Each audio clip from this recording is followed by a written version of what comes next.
Alright, I hope everyone's loaded in, locked and loaded, and ready to go.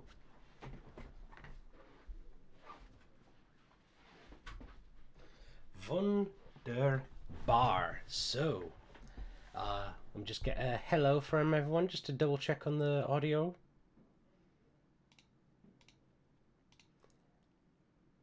Good test.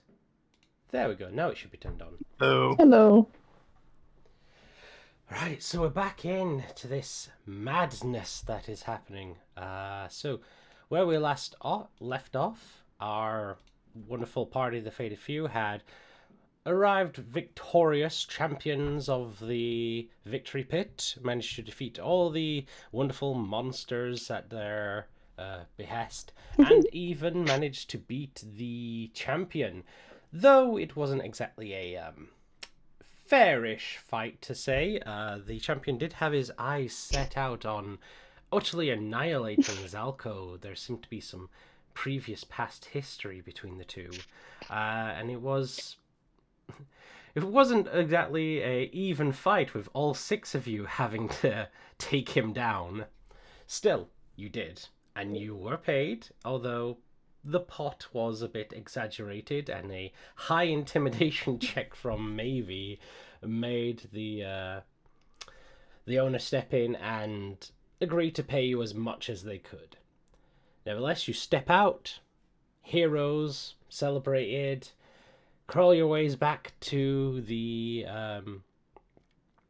Song and Supper Inn, where I believe we ended off with you guys just relaxing and taking a break. But nevertheless, I will jump in for the day and ask if there's anything else you are wishing to do with your time, if there's any discussions about the events that has occurred, because not only did Zalco get a big ass kicking from the champion, there seemed to have been a second female blue dragonborn that stepped out into the field and seemed to command the champion to step down and stop their assault around Mavie's neck. There was also a brief conversation between this female dragonborn and Zalco, which Mavie overheard. So, my champions, the floor is yours. So what specific, is it afternoon right now? It's afternoon, mid-afternoon. Yes. And we do have a thing that at midnight tonight. Indeed you do. We have to meet up with a dude, or Guildenstern meets up with a dude. The guy about a thing. Yeah. Zalco went back to the inn to rest, right?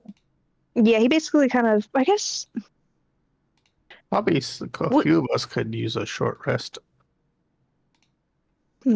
I don't know if he would actually go to the inn. Or would you go alone, or still with all of us? He would be going off alone with Relly. As far as any of us know, you're going to the inn. That's what you said. Where you said you were going, yeah. But you might go somewhere else. I don't know. Yeah. So,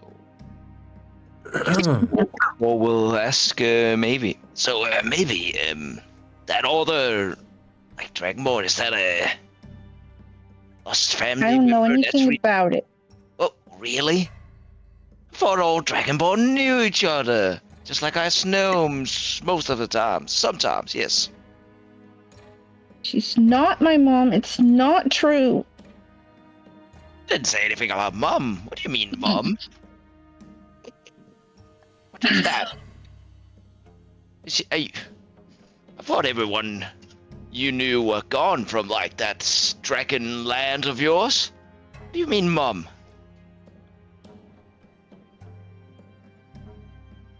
Maybe just is staring at you like you must be stupid to not know that she's been looking for her mom and to have missed that whole business with Meryl.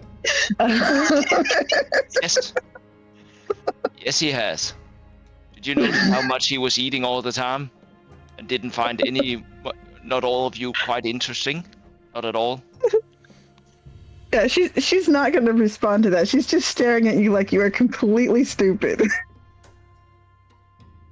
you telling me that person, the angry one, is your mom?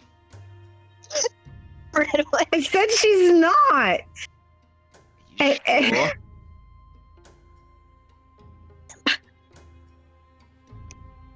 Got an inside that. No.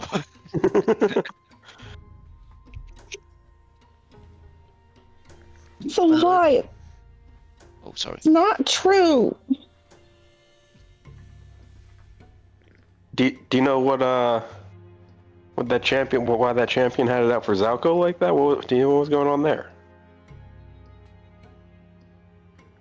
I think that's about something Zez did before I met him.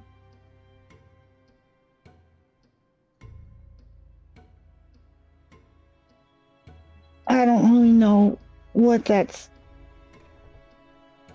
I don't think that has nothing to do with me. That's a new thing. Not being about you with Salco. That's interesting. I haven't always known him. Only about 5 years.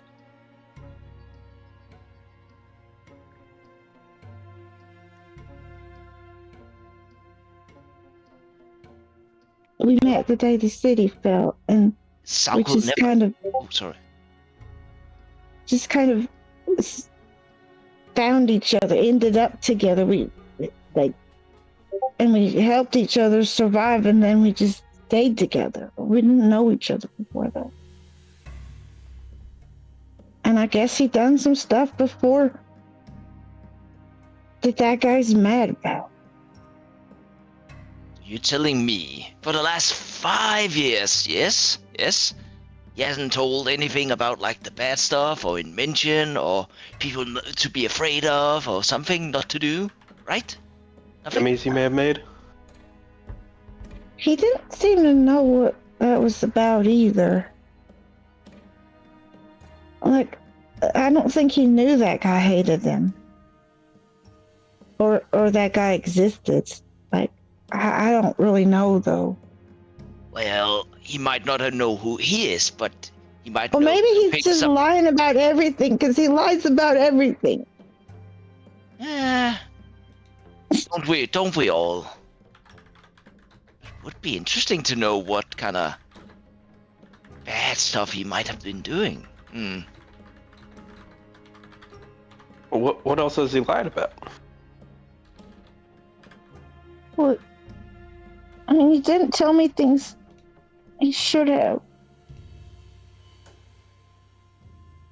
That's not right. So is it like should have told you because you found out, or because he told you too late, or?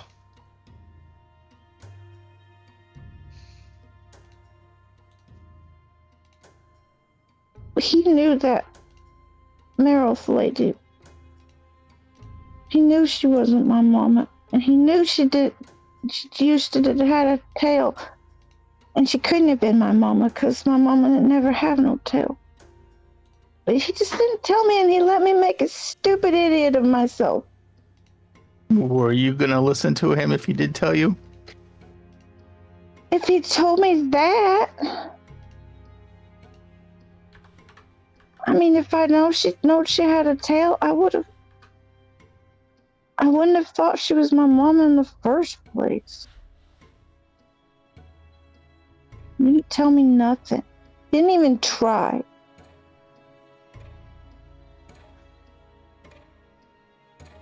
Sounds a bit shitty, even for Salco.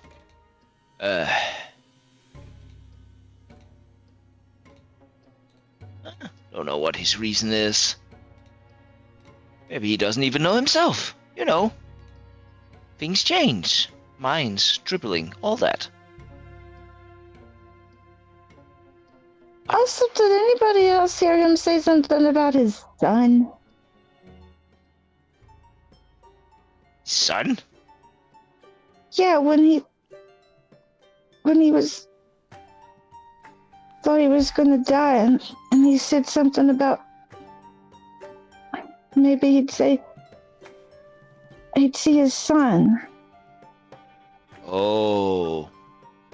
I didn't know he had a son. So he has not told you, or discussed what bad You stuff don't had. tell me nothing. Not even the bad stuff in Draconia things he might have done. What? I thought he told me everything, but he ain't told me nothing.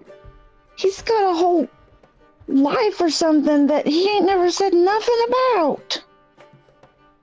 Okay. I thought I knew him. I don't even know who he is now.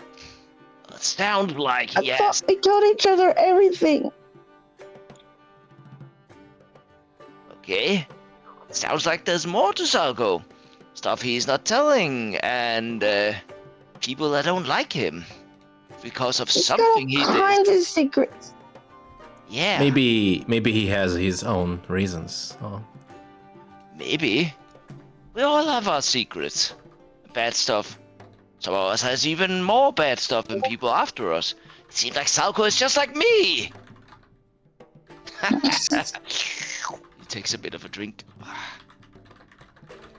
There is nobody like you.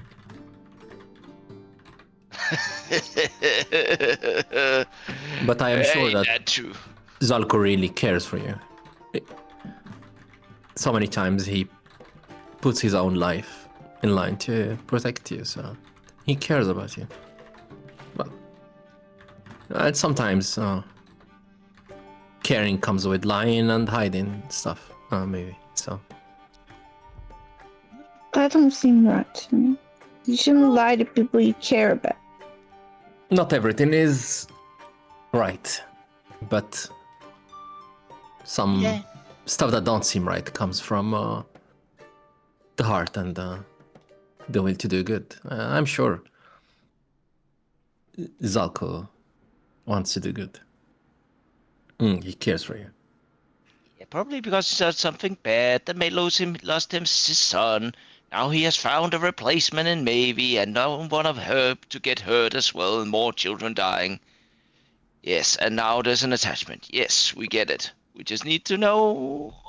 Actually, we don't need to know what he did. That's up to him. No. Also, maybe I think you're strong, but maybe you should ask for answers in a different way next time. Be a bit more assertive. You are not a child anymore. You could fry me as a chicken if you wanted to. He's using me to fill the empty spot from his son? Well, I guess people have done worse things than that. He has protected you for the last few years, right? Maybe you are a replacement for him. Don't know. I mean, I guess he was kind of a replacement for everything for me, so. But I didn't hide nothing from him. Yeah. Sometimes people just need something to focus on. And has been focused on taking care of you.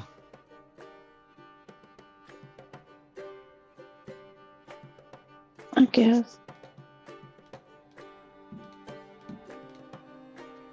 Well, if it troubles your mind too much, I know a few things you could do to ease the tension and so on. Like what? Not your potions, Spawn. Ah. I could even go into the stores and make a bit of potions and put a bit of mushrooms in and go to a happy place. Yeah, I actually know maybe what to do. You shall join me. Actually. And he looks around quizzically.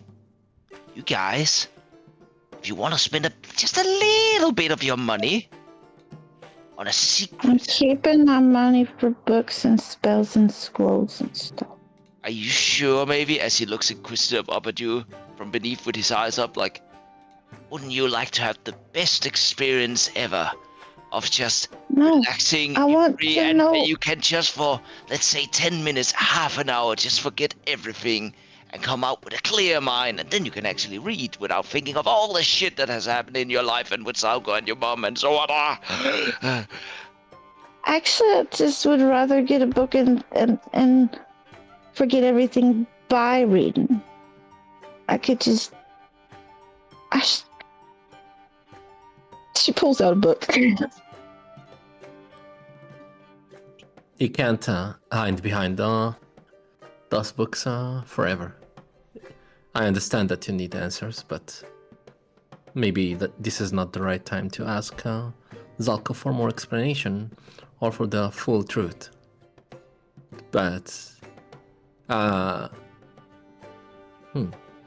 an outsider, I can say he tried his best to protect you. Maybe while trying to protect you, he lied and he did hide a lot of things. And the reason, you can ask him why he did that. But today or tomorrow aren't the right moment to do so, but don't hide. I did hide too for a very long time, but that's not good. You should always face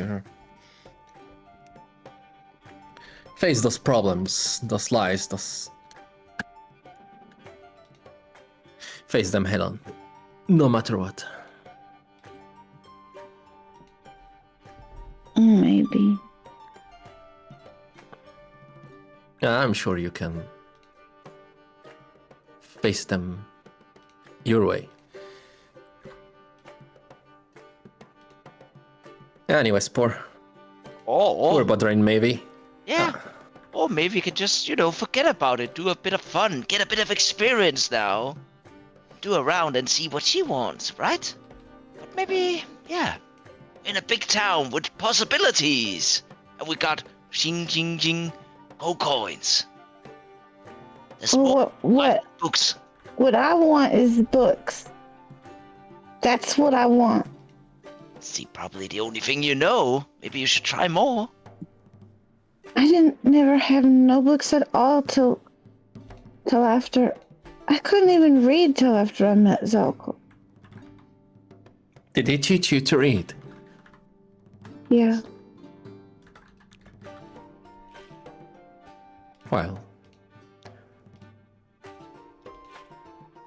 I'd always wanted to, but nobody, I wasn't even allowed to mess with the books. I could only look at them when I was sneaking.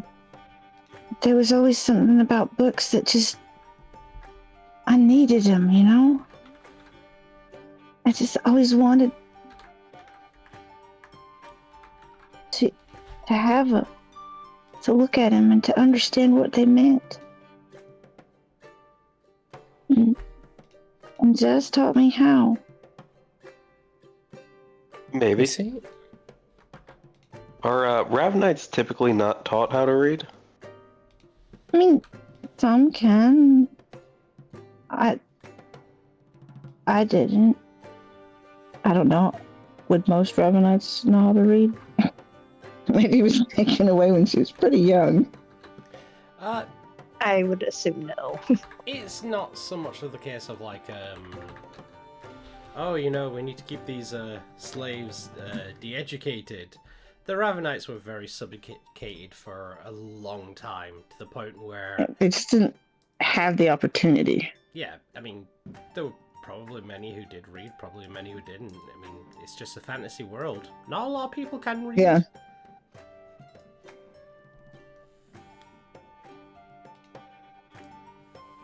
Like, there wasn't like school or anything. And there wasn't anybody that thought I needed to learn to read, so they just didn't. Nobody taught me. It teaches Alco. What? They taught Zalco how to read. Oh, well, it's not like you're not allowed to know. He knew how. Okay.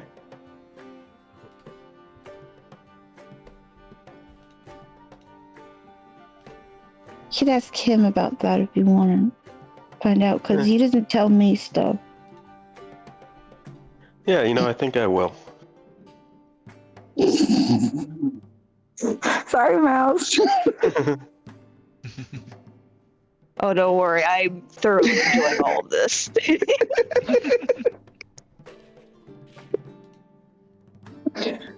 You're not under supervision. She almost told.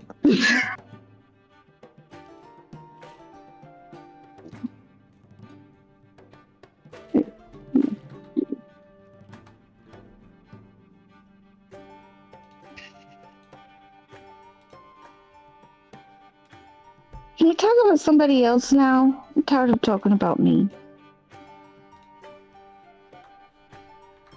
Well, I'm kind of enjoying learning a bit about you and Mr. Salko. But shh. No. Anyways, what are we doing? We have a bit of time before, or was it Gildan? Was it at midnight or night something? You wanted to see stuff?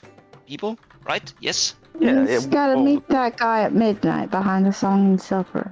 We have that job, Spore. Ah, yeah. It's good that I have you, Gildan, and you maybe as the secretary to keep the notes. Perfect. Thank you. Secretary? Yeah, you know everything.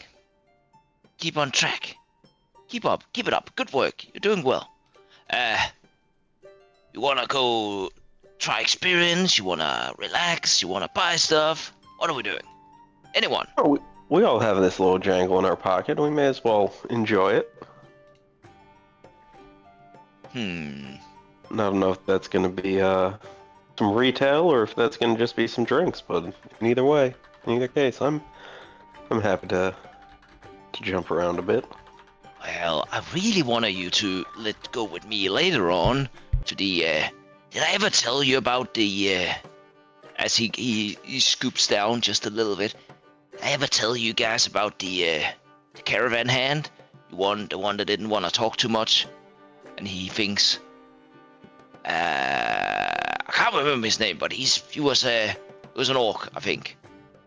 It's all a bit bloody. That's when you started, like, I couldn't eat mushrooms. But anyways, he said, he goes even further down, whispering. So, there's this place in the eastern outskirts, a bit southwest of here. There's like I think at the front is like an inn or tavern, but it's called the Idle Hand. And he said he spends nearly all his monies down there because he gets like the ecstasy of the best experience ever. And it's supposed to be a bit, you know, eccentric, but I think it would be well worth our time if some of you were to join me. Go there and spend a bit of that hard-earned coin. I don't see why not. I mean, if one of the locals recommended it, why not? Just to ask you a question, Spore. Yeah. It's been a while. Do you remember how to get in? Let me see. I think I wrote it somewhere, but I hate that you ask because there was something at the entrance. Who did I write this? Wait. I am so random where I write things. Did I write it to you? Where the hell did I write? It was something. This is why we keep paper notebooks. That's why, yeah.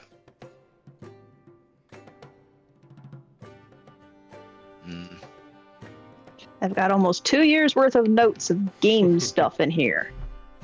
From various games. Send it to you? There's some way I did it. Couldn't send it to myself.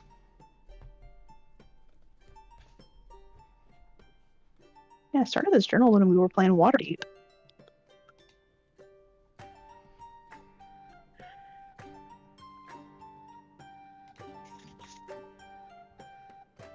I did. Oh yeah, it's one of the notepads on my PC here. Let's see if I can find it. So the Idle Hand Shashrash. Lots of gold, experience for the life, entrance, the main, a friend recommended. Ask for a special person, Ibeladov. Close enough. So there is a passphrase that I told you had to say to get in. Do you have that written down? That's what I just read here is everything I wrote down. No worries. Can I do an intelligence check? to Sure, see if, yes. see if I can. Go for it. Oh, I would hate to waste First roll again. the pings you're prepared and not do it. I'll just show up anyway. See, come on. Yeah! There we go. Fantastic. DC was 20. I'm kidding. No, it's fine with a 19. So a 19, yes, there was a phrase to say to gain entry. Basically, what you were told was that when you go in, it's going to look like a clerk's office. There'll be someone sitting at the desk. You need to tell them that you are in need of a friend.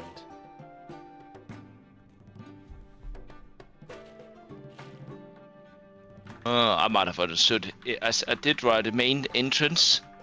A friend recommended. Men in need of a friend. Okay. Yes. The friend recommended would probably be you writing down that the guy recommended it to you. But yes, Yeah. you were also told to seek a specific person. Which... Baladov. I don't know where you wrote that down.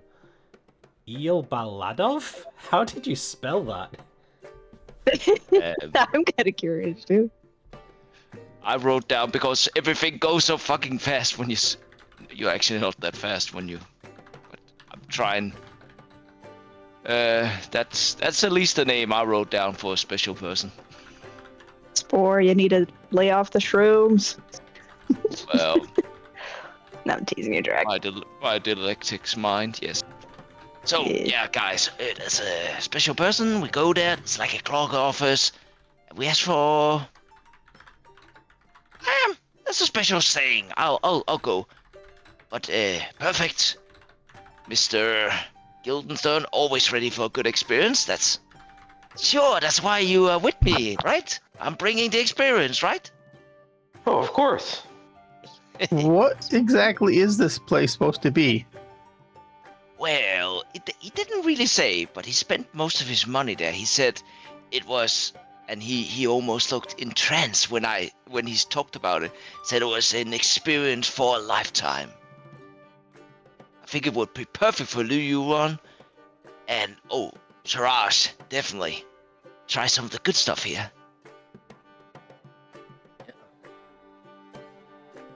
What do you say? What do you say? Oh, I'm always up to follow your advices. Ah, perfect. Luan, I think maybe I'm you, gonna go. maybe? I think I'm gonna go with maybe and look for books. Oh. Maybe you're not interested in a experience of a lifetime? Wasting all my money? It Well, sounds like it's a place where you waste all your money. Could just be a big book. they're not wasted if it's good experience. But don't count on me, Sport, to put a single penny there. Sure. We'll think of something. We have Gilton. I look at Gilden like, not disgust, but I'm like, Intrigued. does Gilden summon or make money out of nothing? Oh, not that I know of. At least not recently. Yeah. Siraj, it's just a saying I have because it felt almost like it came dripping out of him all the time. Of clothes, everything. Well, we can go and drink a bit, but I'm not putting a lot of money there. That's perfect. I might put an extra. I just want some pals with me. It will be all grand. So, Okay. what do you say now? Before we probably should do now before it becomes too late. Yes. Yeah, maybe we should also all go go together to see Mr. Pumat and say thanks. Want to do that first? Then you won't have any money left. No, I didn't say we should go and buy stuff. I said we should visit the guy and say thanks. And he's almost our talisman. Well, and as you see Spore pointing at his chest, you do see this thing Salko gave us. That's the sponsor mark on him. You know that discount we got won't be worth anything if you don't got no money left to spend at the magic store. You spend it all on whatever your experience is. Well, it would experience for a lifetime. It will last way longer. Don't worry, maybe if I see him trying to spend a lot of money, he'll test the hilt of my sword. You mean your shadows will come behind me, right? Grab me? Yeah, that too. And with Gildenstern, like we can force you not to spend all of your money again on gambling and. Oh yes. Maybe. You were lucky last time gambling on. Yes. Oh yeah, I should gamble a bit more. Then I get even on that better. Item. You That's were just true. lucky. You're the best. Wrong lesson learned. But yeah, let's go to Kumans or Tuman. Yes.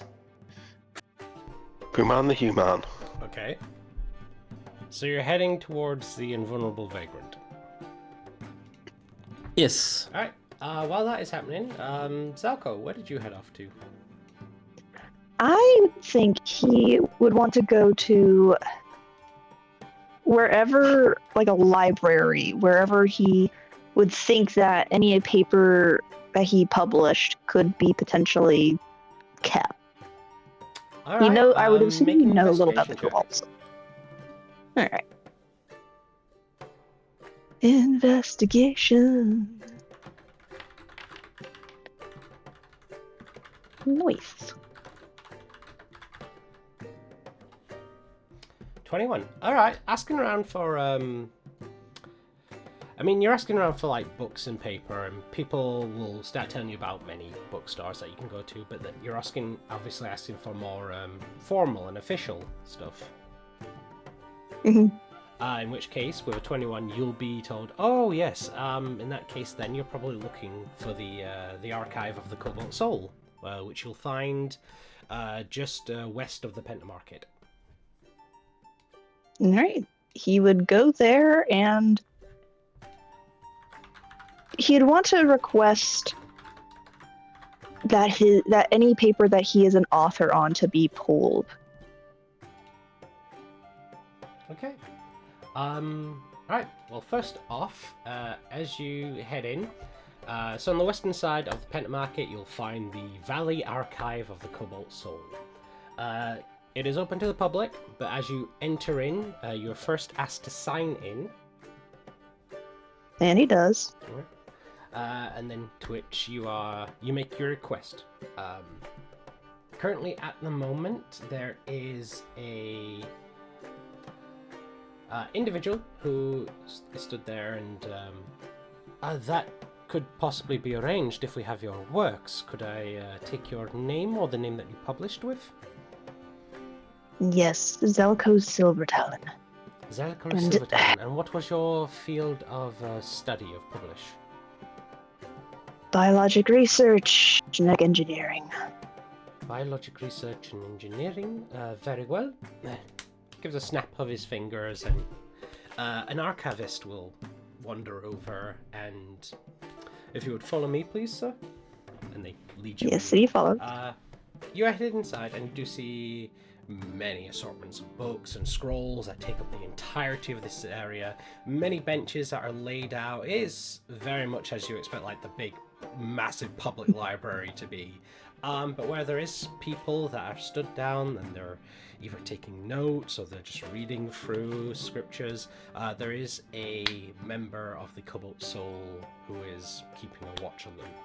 And as this individual is leading you along. They are we're looking for research papers on biology, specifically written from Silver Talon. Could I ask where your papers were published from? Draconia, years ago. Draconia. All right, that should help us narrow it down. If you please will take a seat, I will go fetch your books that I can find.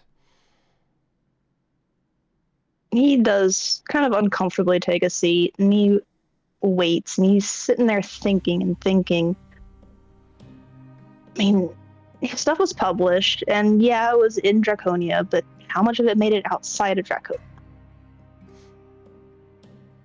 And he waits patiently. Right. You sit. You wait for a little while. Eventually, the individual will head back over, and you see him carrying what looks to be about 5 or so books in his hand. As he places them down, this is all that could be found relating to any botany work that was published out of Draconia. Unfortunately, I was only able to find one work that seemed to have the name you requested. Okay, that's okay. I know this is a strange request, but is there a way for you to look up if you had anything else that I had that someone might have checked out? Oh, we do not allow books to be checked out.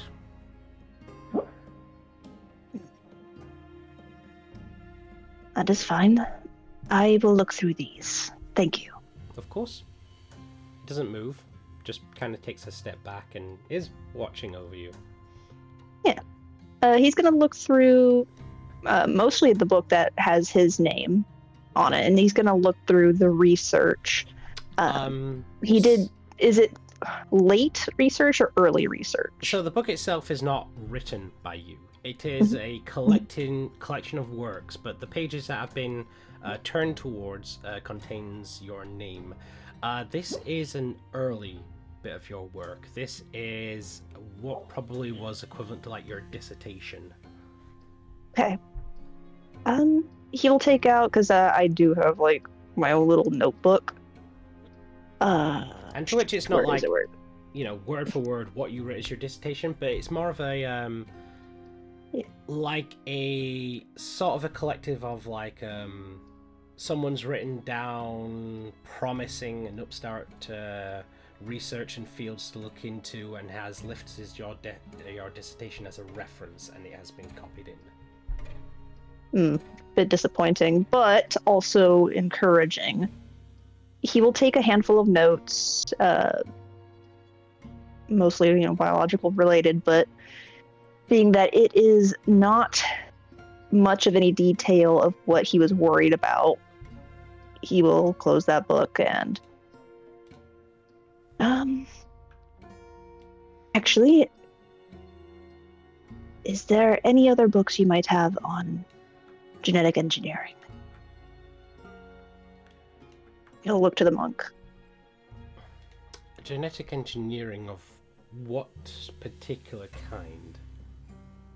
Are we speaking theoretical, practical? Theoretical. One moment, and he does give a click of his fingers, and another Arcanist comes over, and they keep a watch on you while he goes off and starts looking.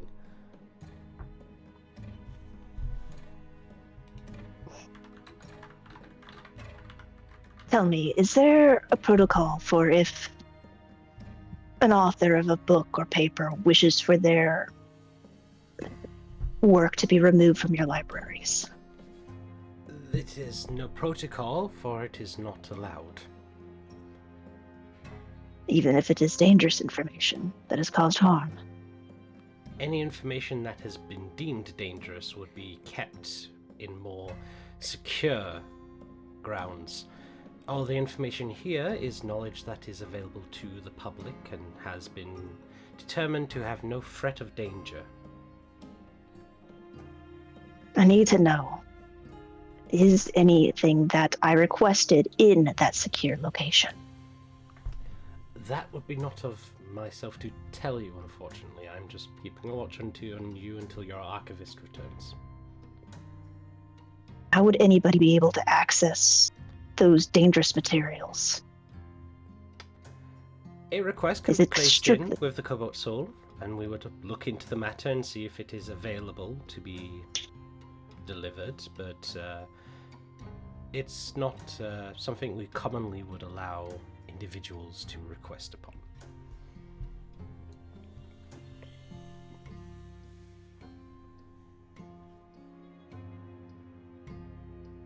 I know I hold no authority, but I have to implore you.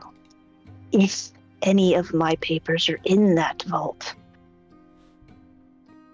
do not ever, under any circumstance, let anyone access them. I will be sure to pass along your advisement. Kind of gives him like a very stern stare. I would like that in writing. I assure you our word is definitely a bond that we will keep.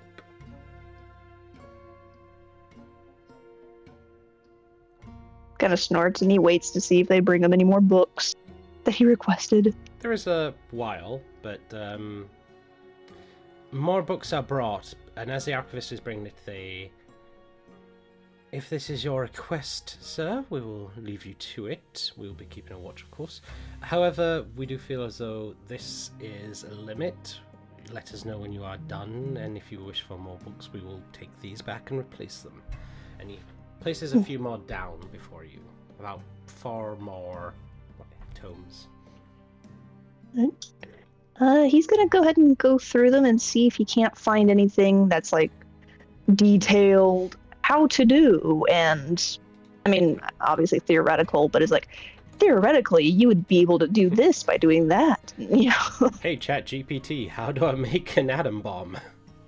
Yeah, exactly, kind of situations like that. ChatGPT, don't tell me how to make an atom bomb. How would I do it? He's wanting to find basically if anyone else has seen his research and has published it under their own name, and he wants to see basically how far any of it might have spread. Alright. Make an investigation check then. Alright. God, I saw that one, no!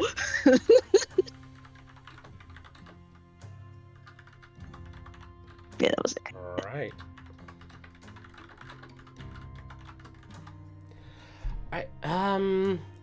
So this is going to take you a long time. If you're going through all these tomes and you're going through and you're trying to find specific sections, it's not a case of there is a contents page with a wiki in the back and you know what page to go to. You're reading for all this, so you're going to be here for quite a long time. How long do you want to push it? Because you got a job tonight.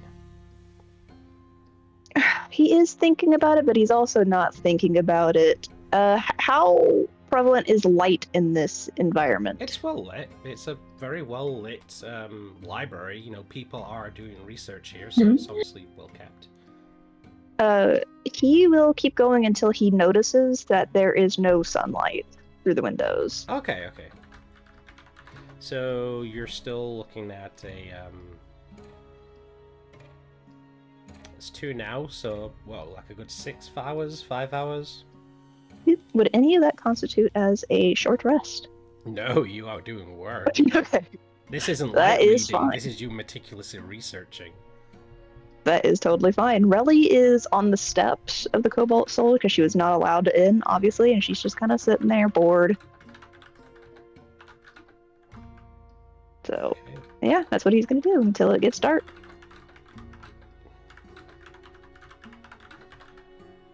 I know, so No, it's fine. So enthralling. with an 11, you're looking through, and there isn't a how-to guide on genetic engineering. There's not You take the funny bone out of a hedgehog and you place it in section AB of a tortoise, and you have a hair tortoise. But no, there It is can race itself and lose. there's various theoretical work, and it delves not into just like biology of genetical engineering, but there's sort of like as you're looking for different various tomes and works, there's talks going back to as like certain engineering processes on ancient automaton beings. Basically, the kind of talk of like splicing in the arcane energy, and talks of the comparison of the creation of life and working in a soul in a ways.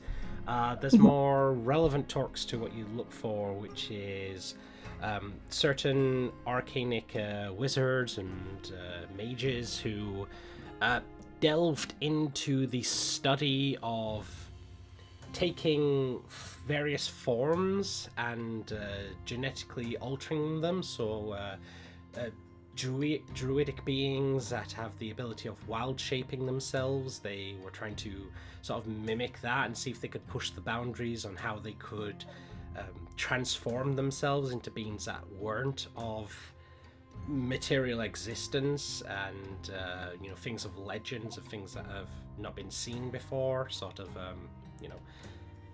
very much modifying themselves in a ways that doesn't exist at the moment. I'll be 1 second. I think my delivery's here. I very much apologize. Hoot hoot. Yay, deliveries. Yeah, I'll He just turns off his I'll use this microphone and just window starts to writing get lore. myself some water. You get yourself some water?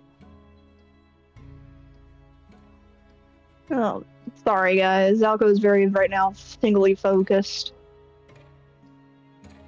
What are you? Oh, What are you're you? fine. Yeah. What are you apologizing for? I don't know. You guys had such a cool roleplay moment, and he's just all like, "I'm gonna be a nerd in a library, guys. Bye." I mean, you're having a roleplay moment too. It's just there's not. It's not other people roleplaying with you, so it's not as back and forthy.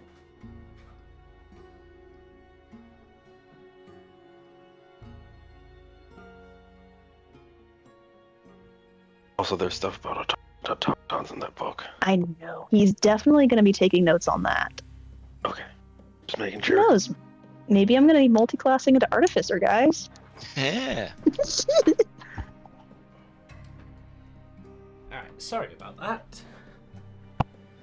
You're yes, good. what I was saying. So yes, forget the word, but there were very much arcanists that were looking into expanding the possibilities of shaping themselves into various beings. There Polymorphing. it's sort of like polymorphing, but more in the case of like altering their form, so it wasn't a creature that is known, but maybe like a creature that could be imagined rather than a being that already exists. Okay.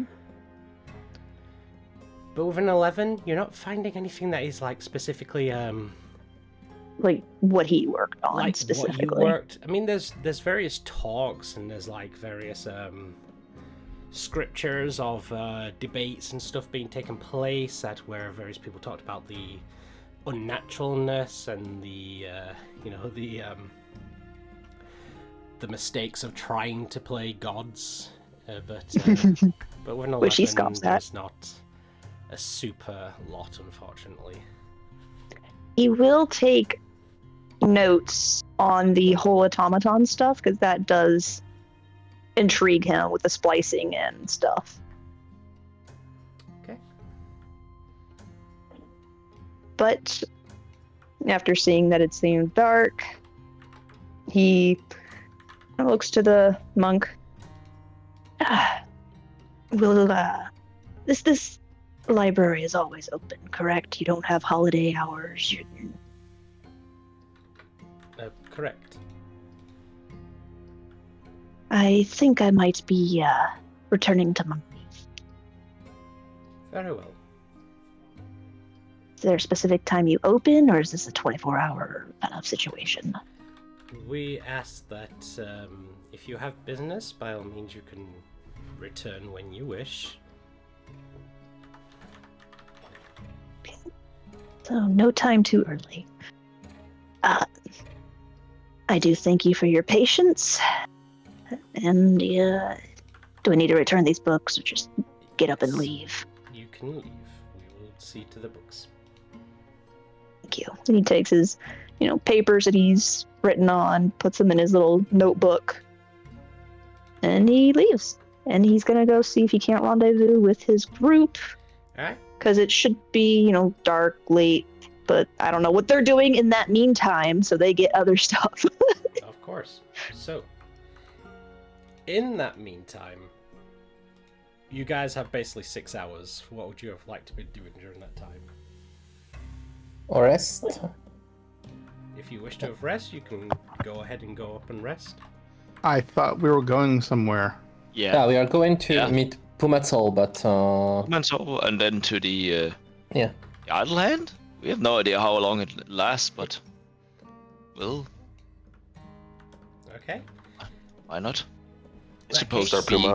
You guys head over to Pumat's. Yeah. Which it seems as though it's lucky that you've done at an earliest time. As you head into Pumat is there, but it looks like he's just about to head out.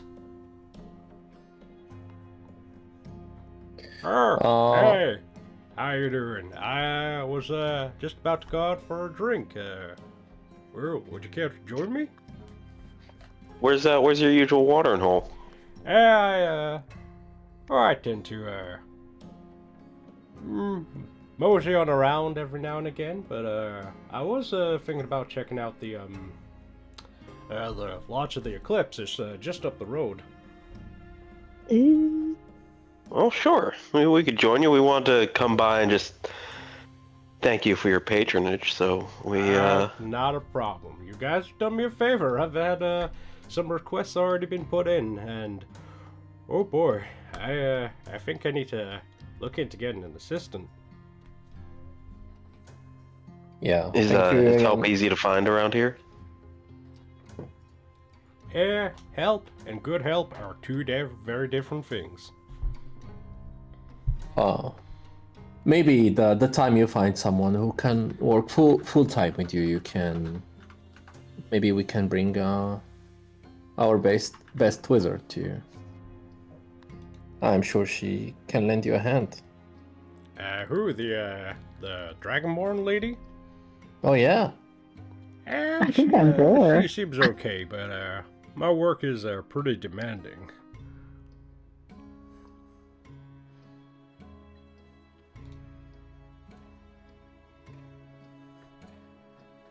Sounds like you really only trust yourself with that work. Yeah, let's just say I want to give my customers best possible service that they deserve. Well, that's pretty admirable. You said the Lodge of the Eclipse. We were thinking about going to the Idle Hand. The Idle Have you Hand? heard? Don't think I've heard of that one. Where's it located?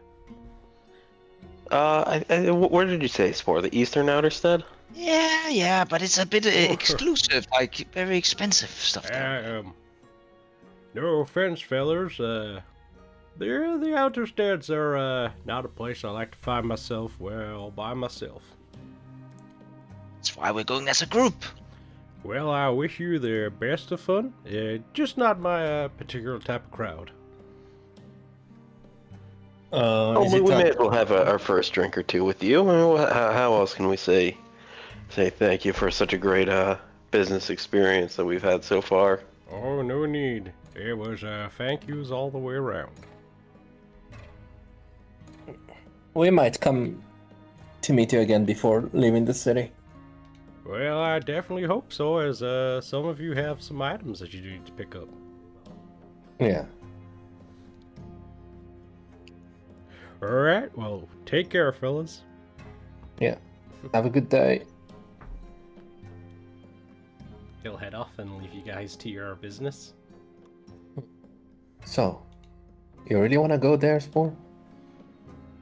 Well, it was recommended. I don't know what he is, but some of the best stuff and best experience are not always what's, let's say, exotic stuff is not always what's visible. Good stuff, right? You wanna experience it? Do you even know what kind of a place it is? Well, no. But he says he said it was a great experience, and I do have experience where I can get to forget stuff. You might need to forget stuff as well and have a fun. You should join. Well, I ain't spending all my money on, I don't know, whatever. It don't sound. I mean, last time you... Go ahead, sorry. No, you go ahead. I mean, last time you went to... and you tried to forget stuff, you were going to forget stuff for forever. We found you almost dead. Yeah. Had to patch you up, so... And then it went good. It's fine. Just giving you guys an opportunity here to try something else. And yeah, it might be a bit shady and things, but it's gonna be grand. It's gonna be great. You can stay. I'm taking Gilton with me. No, we're going together. What do you say, maybe? I think me and maybe we're going to look for books. I don't want to go waste all my money. I waste my money on books. Well, it sounds like that Lodge of the Eclipse might be a good place for you to go, and maybe we can compare what the clientele is like at each venue afterward. Mm-hmm. Yeah, I guess we split here. Yes. Okay. You know, we might learn something about the town, things we can do to earn money, so on, down there. In the not so good area, It's gonna be fine. Well, We're I already guess it's staying. me. We're already staying down in that area. True. Pretty sharp. Right. There's no problem. Onwards. Okay, so who's going where? I guess me, Guildenstern, and Spore. Mm-hmm. We're heading to the same place. Yep. Siraj, Go ahead and to... Secretly, he's so thankful he doesn't have to go himself. He thinks there's gnomes everywhere. And It's gonna be the Gnome Father's headquarters. Thought there were gnomes everywhere. It's hard to RP that thing all the time, so... Mavi and Luvon, where are you headed to? Well, we're already in the market, right? Mm-hmm.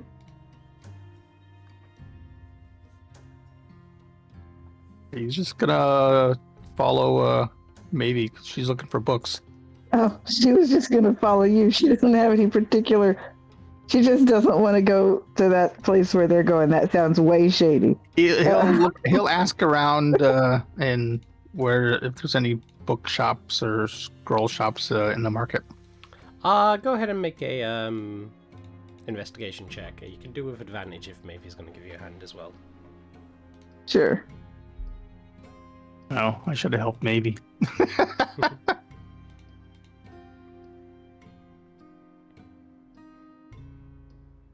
Pretty good. You'll get told that there isn't really a lot of bookstores in the Penta Market. Many of the more known bookstores will be located in the Instead Sprawl, but that's mostly for there's educational books, there's maybe a few maybe a store or two that do sell like fictional stories. But with a 19, you'll be told about a particular favorite of someone's, which is, unfortunately, you do have to get into the Tri-Spire. But if you're looking for books of an acquired taste, you should head to the Chastity's Nook.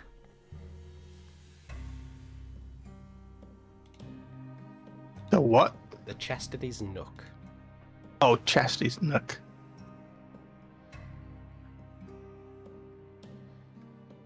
And Wouldn't they mean books of an acquired taste?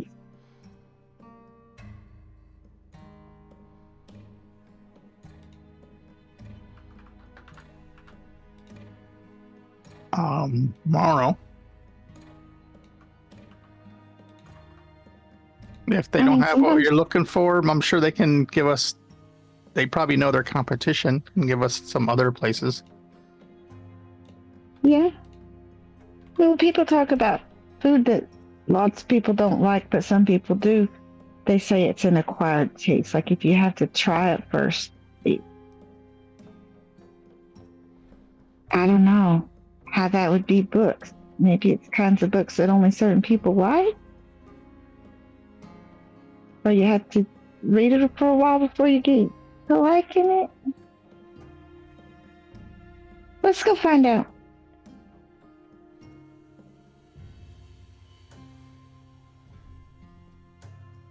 Okay. You want to head up to the Chastity's Nook? Sure. No worries then. In that case then, you know what? Sure. As you head towards the gates leading into the Tri-Spire, there are guards that stand at this gate, and they do seem to be they're the ones who decide who gets in and out. But it is so fresh in everyone's memory that you are the new champions of the victory pit that as the guards stop you, one of them goes, wait, that's them. And they like, look, your appearance isn't normally what we'd allow in, as you are still pretty bloodied and cut up everywhere. But of course, we'll allow it for this once, okay? Just where are you heading towards? We're looking for. We were told about a bookstore called what was it? Chastity's Chastity Nook. Nook. One of them gives a kind of a judgmental eyebrow, but goes, okay, well, straight there, straight back. Go on then. Can I insight that? Make an insight check.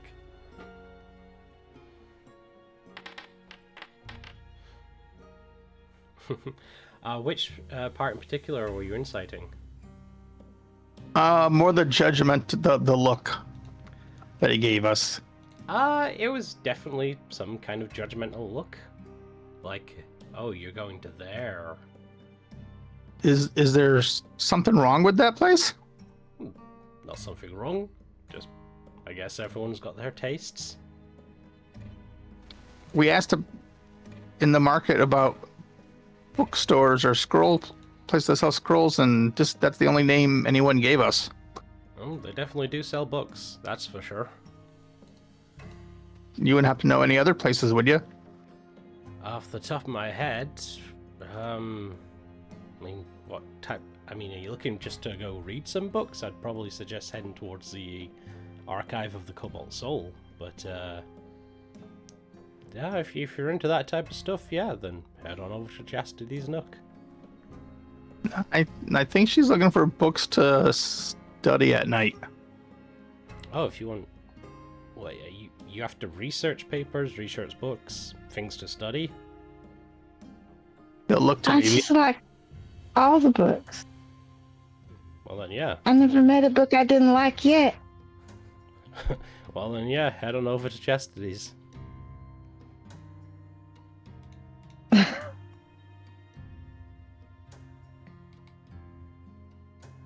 They'll head there. Okay.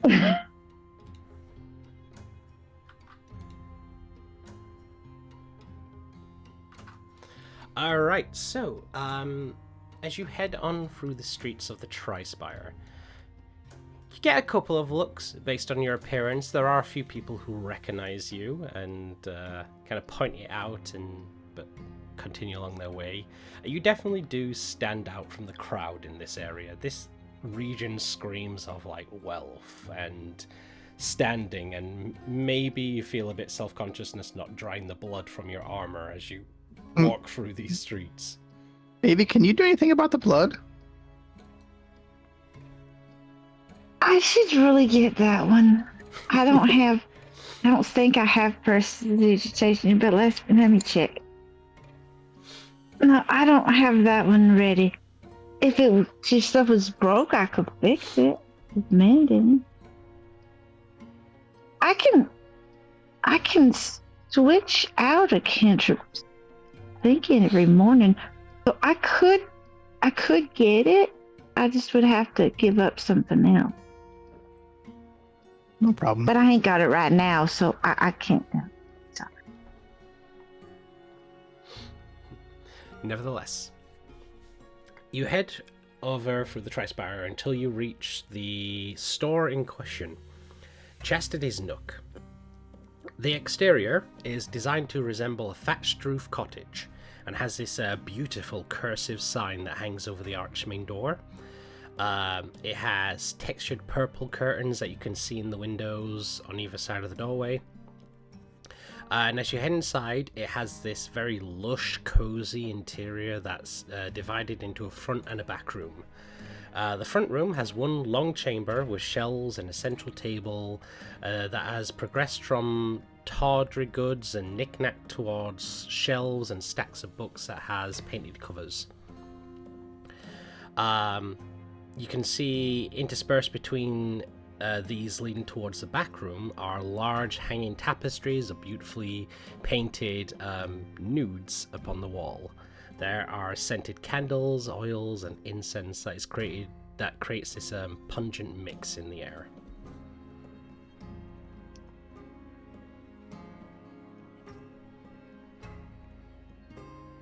Maybe we'll go in. She'll kind of give the naked pictures a kind of a side eye, like, what kind of a place is this? But I mean, she'll just go, yeah, I'm looking for something to read. Well, that explains the chastity part. As you head inside, the bell gives that little ding ding dingle as you step in. This causes a mid-20s woman with wavy auburn hair that is currently stepping up on a short ladder to reach a top shelf of one of the bookshelves to look over and stumble and falls backwards onto herself. The kind of two patrons that are in at the moment look a bit shocked and taken aback seeing someone fall over, but she's immediately like, She fall yeah, she falls off backwards. of the ladder. Yeah, falls off the ladder. A featherfall. If I have a spell. If I have a spell slot. Before she I don't falls, have a spell. you don't have a spell slot, okay. I can cast it at 3rd level. If you want to. I won't. I'll try to cast Featherfall, but realize that I just don't have any. How far away is she? She's about no more than 7 feet away. Oh, Luana will also, kind of like, try to move that way to catch her, not knowing she's going to do that. He's still going to try. Make a dexterity check. Let's see, Dex.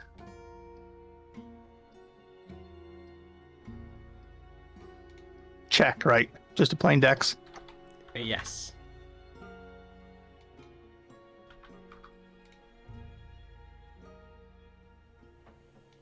$16. I'd say with a 16. Yeah, with 16, you will sort of rush forward, and as she's falling backwards, you very much like slide and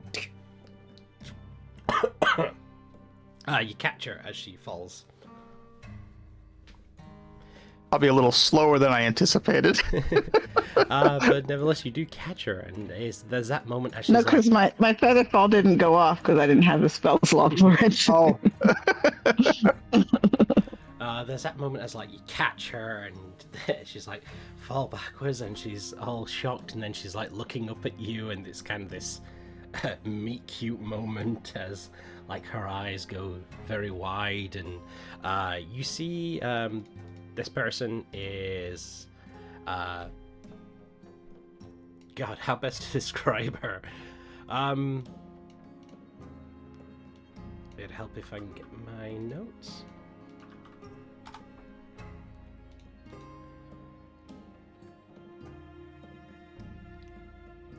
Yeah, you see this like 20-ish year old woman, this very wild and curly mouse brown hair that just goes past her shoulders, like heavy sweater, big glasses, you know, like the epiphany of like a library book nerd. I'm trying to see if my new note thingy works where I get to show you images.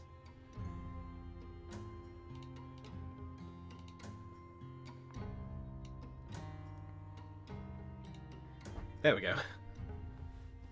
Aw. But as you've caught her in your arms, and she's like swooned off her feet as she's looking up at you, you'll hear a voice come from the back part of the store, and you'll see a human woman in her mid-40s with this wavy set of auburn hair that is streaked with silver, kind of like wearing this layered dress of deep red and violet as she comes like running through, and she's going, Eva, are you okay? Oh, you poor dear. And she is helping you pick her up, and you're always so clumsy. You could have hurt someone. You could have hurt yourself. My apologies, Miss Denif. it's fine. Well, thank you very much, sir. Eva, if you could please. Oh, yes, apologies. Thank you. And she moves off to the back and is clutching a few books in her hands, and the human woman who was introduced as Miss Danif looks to you and goes, I do apologize. The girl is a great assistant, though she's slight clumsy. I would like to welcome you to the Chastity's Nook. Is there something I can help you with? I am the proprietor. Well, we asked around in the... Is it Pent? Or is there an A in there? Penta Market for places that sell books or scrolls, and this is the only place that people gave us a name of and directions to. That's good to know, actually. Well, in that case then, is there something in particular you are looking for? I can definitely help you find it. At that point, he'll look to maybe. I'm looking for a new book because I've had a real bad day and I need something Oh, I know to exactly. take my mind off of things.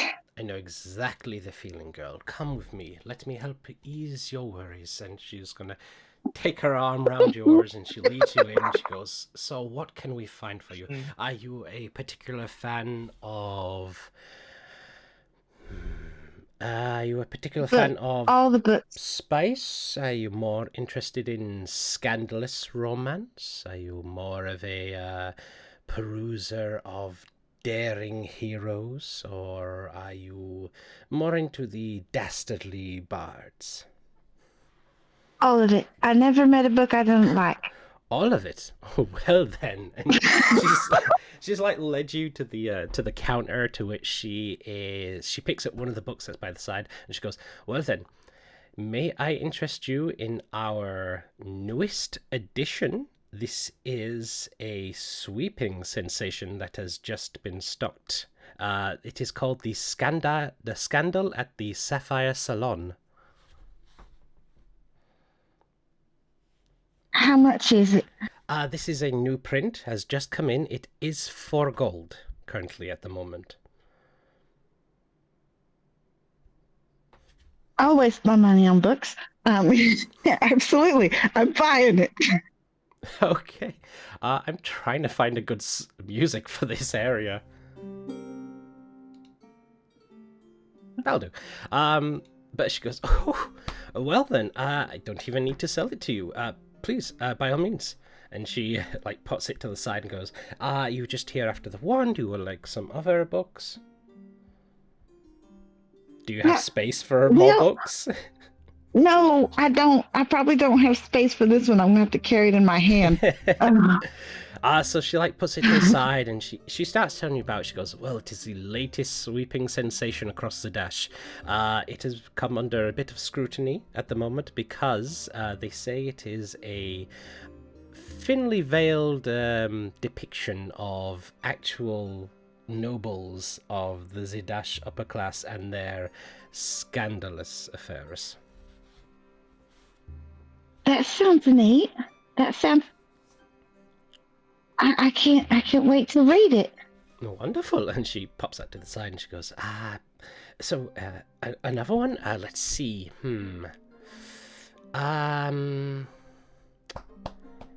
How about, judging by your robes, I would say you're into the magical arts, perhaps? Yeah, we're the new champions down at the what's it called, the victory pit. We won today. But You have. then some That stuff happened and it explains was. the viscera that you are getting on my carpet. But never mind. As for a paying customer, not a problem, especially champions. So, if you are someone of the arcanish arts, how about this? And she goes over to a shelf and she takes a book down and she goes, Love, Lies, and Levitation. She hands it to you. As you like turn to the back and you look at like the summary of the book, you see it is a story of two rival students at the Sultrus Academy that accidentally enchant themselves to fly whenever they lie, which leads to a kind of a charming romantic comedy of them trying to work around their mishaps, and they're trying to break this spell on them. It's kind of like a nose growing when you lie Pinocchio love story. Yeah, that sounds fun. Yeah, I like that one too. Is it also new or is it an older book? No, this one has been out for a little while. This one is only priced at 1 gold piece. If you are indeed looking for newer editions, Oh, I like all the books. Old books, new books, all kinds of books. gives you a look and goes, perhaps. I do have a collection here. And she goes over and she like takes a book from underneath the counter. She goes, this is more of a off the books imported copy from all the way in Port Damali.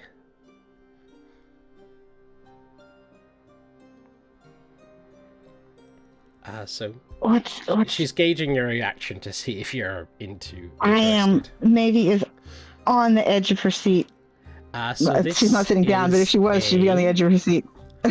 This is a book imported from Port Damali. It is written by an anonymous author. It is called Song Beneath the Sheets. And it is a collection of a bard's tale as they traverse across the Menagerie Coast.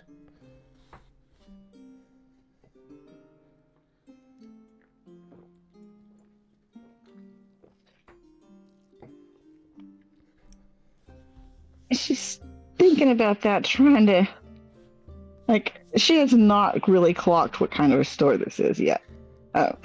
She's buying novels. It's definitely a tale that needs to be experienced. It's not so much as gaudy. It definitely has well written descriptions of locations and tales, but you are reading it from the writer's perspective. if you're not so much interested in that one, there is this one that might help with your current life. I don't wish to presume you and your husband? Friend. Of course, no judgment at all.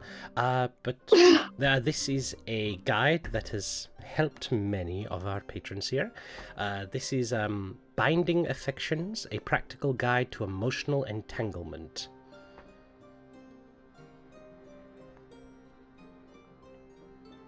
That might be helpful right now.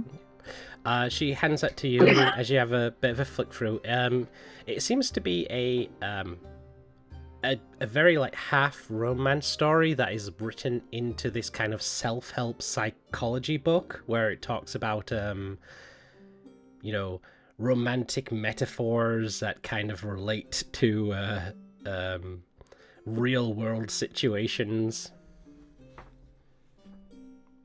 Megan's got some emotional entanglements. They're not romantic, but that one might. I might take a look at that one. No worries at all. I'm just going to put that to the side of like the maybe pile.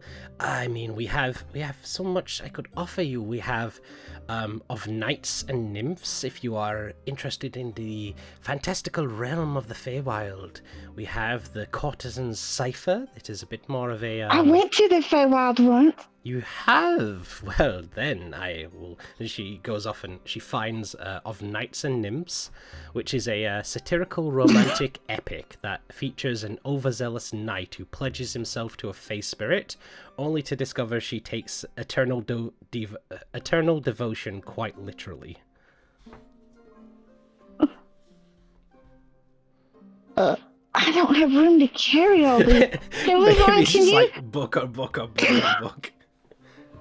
Maybe wants them all, but she's like, There I'm going to is, spend all my winnings on just I've got a novels list here. I and could keep going. junk.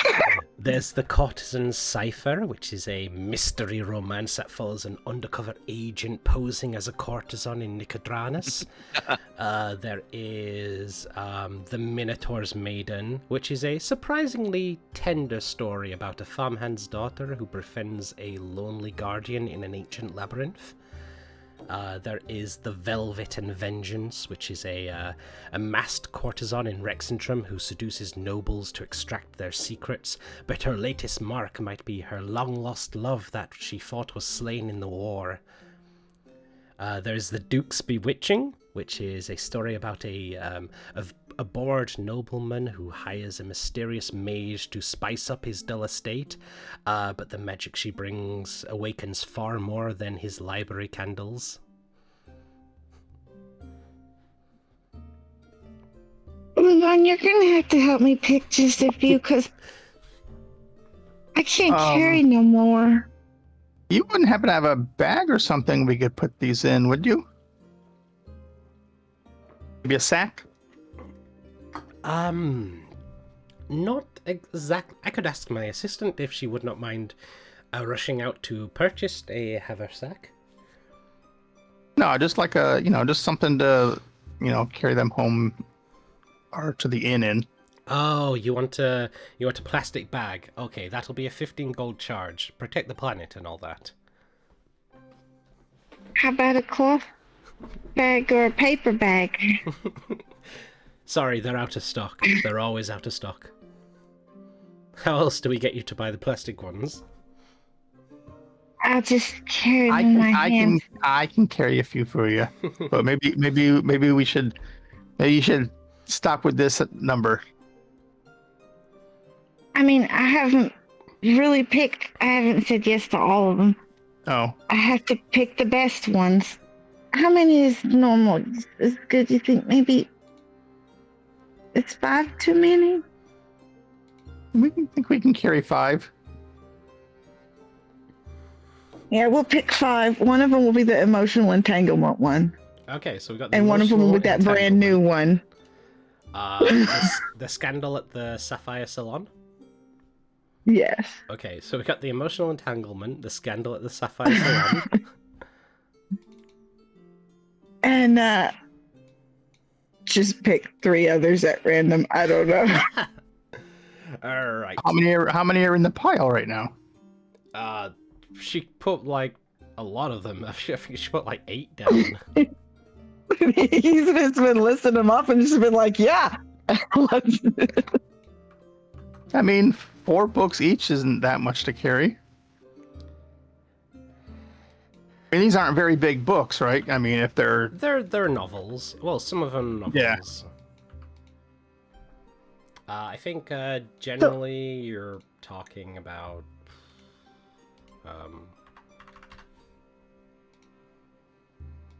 anywhere between £1 to £3 in weight.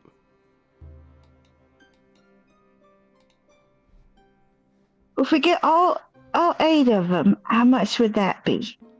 All 8 of them? That's one.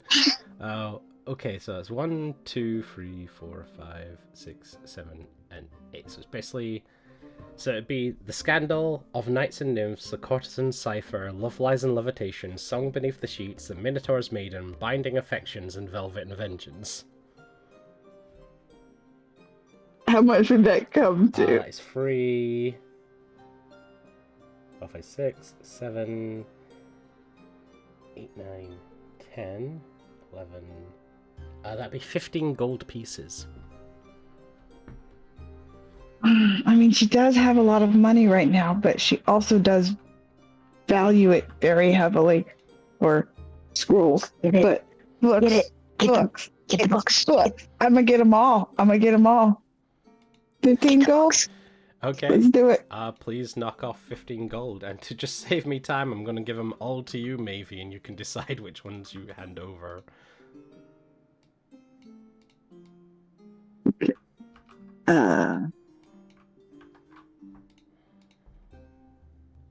well, I'm only going to carry them back to the inn. No. It's not right. Good thing I made a mental note of things. Okay. I don't want to do this math. Unfortunately, you gotta do math.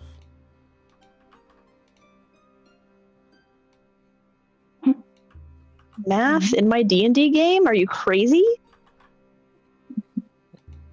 I thought I could just type in minus 15 in the gold spot and Yeah. it would do it itself, Hasn't but been it didn't. working. How much So I'm gold glad you I got? made it 1474. I got And I gold. know minus 15 should be easy, but I don't. It's Look, not. it's so I don't heavy. brain right now. That's my day up. I'm not 15. braining. So you'd be at I'm gonna end in a 9. 1459. Yes, that sounds right.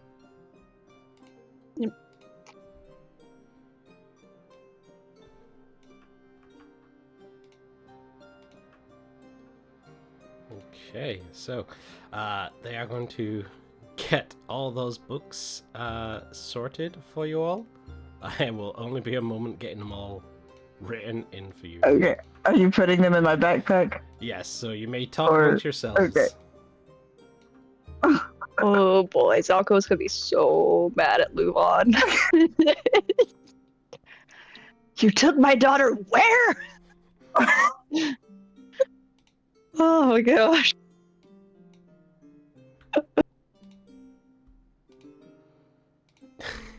I've never met a book 4 I didn't down, like. 4 to go. Some of my best friends are books. Maybe his Oh, collection boy. of books just keeps growing. I think Zalko's gonna have to find her a haversack of some sort, a little handy haversack thing. Oh boy.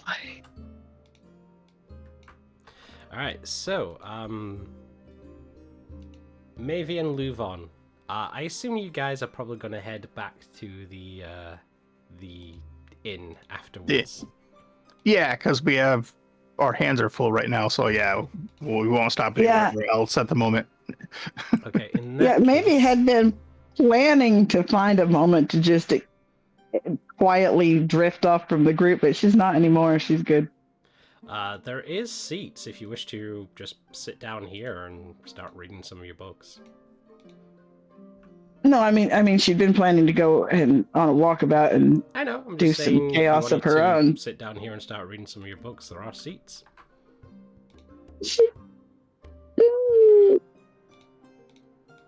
We could. It's comfortable, right? Oh yeah, this is a very comfortable place. Sure, if Luvon's okay with it. I can hand him one. He can read, and I'll read.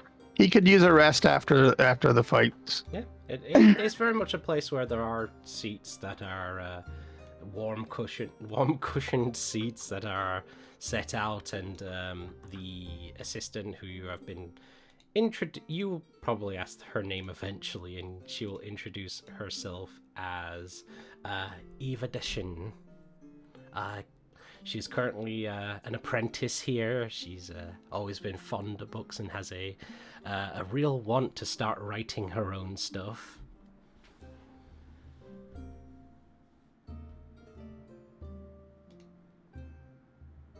But yeah, you guys settle in, get some tea brought out for you, and you start reading through some of your books. Meanwhile, over on the other side of town,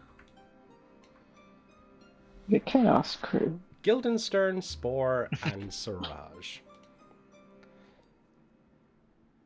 After wandering through the eastern side of the Outer Steads, through the various cramped alleyways and back alley streets, and passed by old run-down buildings and ramshackle inns and taverns, you eventually arrive to the location in which Spore you were told to go. You see a 2-story building that is nestled between the alleyways of Zadash's eastern outer steads. Its bricks is a plain, unassuming...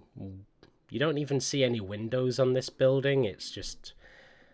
It looks like any other building. It is definitely a place that you wouldn't think to stop at. Like, obviously is not a store or any place you would necessarily visit. If you weren't told exactly where to go, you would have passed by this building many times.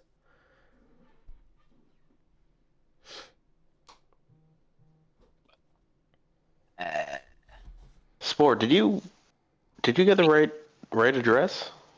Well, to be honest, I was just told this clock office thing. And you know what? If you want to keep something hidden, a bit secret society, this is like the perfect building for it. Let's go and check it out. Come on. Well, I'll we believe follow you. you. This is your domain, your expertise. You know what to do, so we'll follow. Soon we will all be in it together. Yeah. All right. I'm just gonna whisper to Guildenstern in his ear.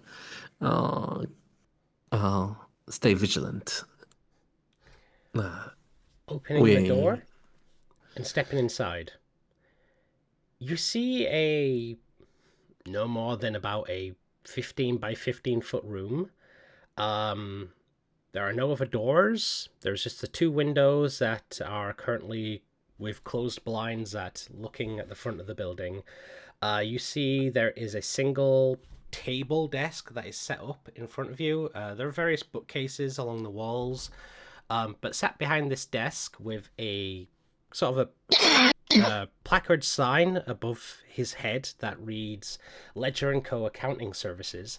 You see a groomed-looking dwarf. He has his beard braided, these like half-rimmed spectacles upon his eyes. He's currently like scratching down something on quill and paper as he looks up and he goes, oh, apologies, sirs. I don't think we have an appointment. Unless I'm mistaken. Was it flicks through some papers. Mr. Brandysworth, talking about an accident? Sprained a knee on the job, was it? No, Mr. Dwarf. No, that's not what we're here for. Well, if you're looking to cite a claim, I guess I could partake on a few new clients at the moment. No, it's more that we are, in need of a friend. Well, I'm not much of a friend, but I know a few that are. He steps up and moves across to the edge of the room where he slides a book from one of the cases. The bookcase slides and opens up, and you can hear sounds of faint music coming from inside as he tips his head and goes, "Enjoy your stay, gentlemen." Well, thank you. Come on, lads. Yeah, lead the way. Right. Where is it? Guys, ready for the orgies?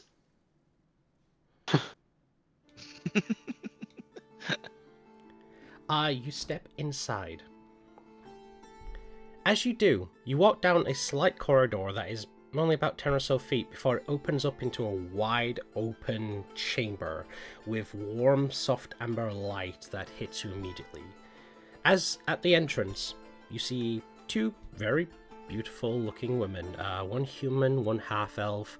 They stand by, and as you enter in, they both give you a bow, and in unison, "Welcome, please. Shall we take your coats?" I'll wear mine, thank you. Thank you. I'll keep mine. Well, he takes off his old living and gives. Yeah, there you go. The human woman takes your coat and she folds it over her arm, and as you're looking around, it's this open ground floor area. You see 30-40 people that are kind of just what you would expect of like almost a hostess club. There's couches in these like almost semi-private booth areas. There's a wide long bar that is stocked with many labels over on the far eastern side. There are individuals walking throughout the floor with drinks on trays. There are individuals walking around with like packs of cigars and various fruits and desserts. This is for the part of town that you came to, a very lavish and luxury looking establishment.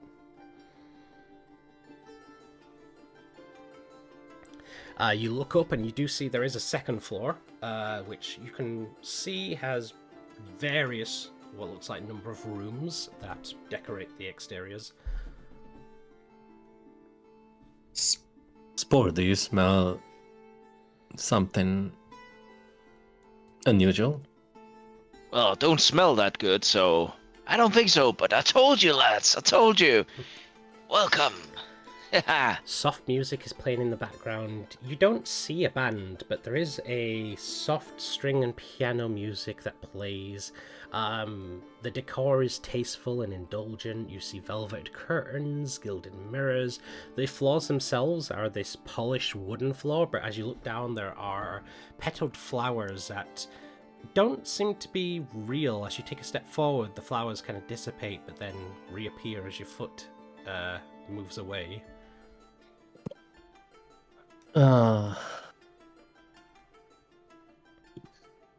Listen, Sarash. What did you say about this place, Spore, before? It is. Well, it's kind of the experience of the lifetime, you know? Forget your sorrows, all that. What kind of experience for? Oh, I Any don't know. experience that you desire. Oh. You see, approaching you from the crowd, a elder in sort of a high cheekbone, a stern-looking face, kind of a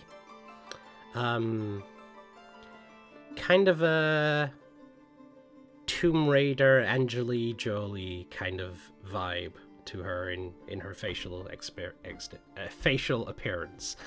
Long, like, braided black hair that goes down her shoulders, her curled black horns that have these golden tips adorning the end and various jewels that dangle from them, wearing an elegant golden trimmed robe with this calm and very very beautiful demeanor as she almost glides towards you, this tiefling. We cater to our patrons' every whims and desires, whatever they may be. Greetings. I am very glad to see new patrons to my establishment. Greetings. Thank you for having us. Of course. Yeah. So, I am Cyril Lavale. I am the matron here. And we have rules that need to be followed. There will be no fighting. And she doesn't even give a click of her fingers. She just waves her hand. And there just seems to be 3 individuals that have taken a step forward. And they begin to remove your weaponry.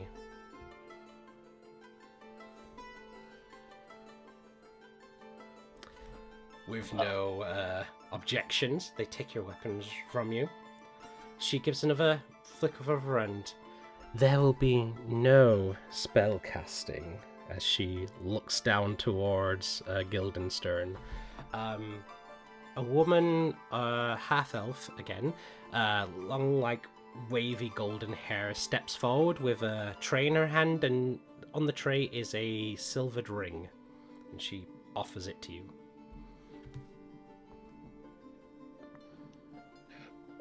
Yeah,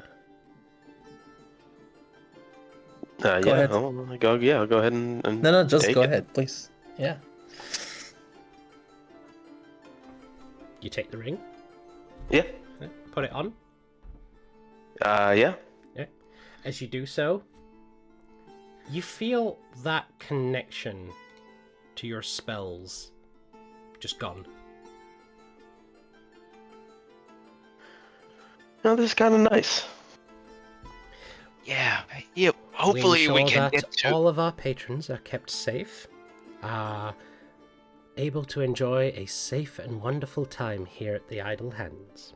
Because, of course, idle hands are the playthings of Asmodeus.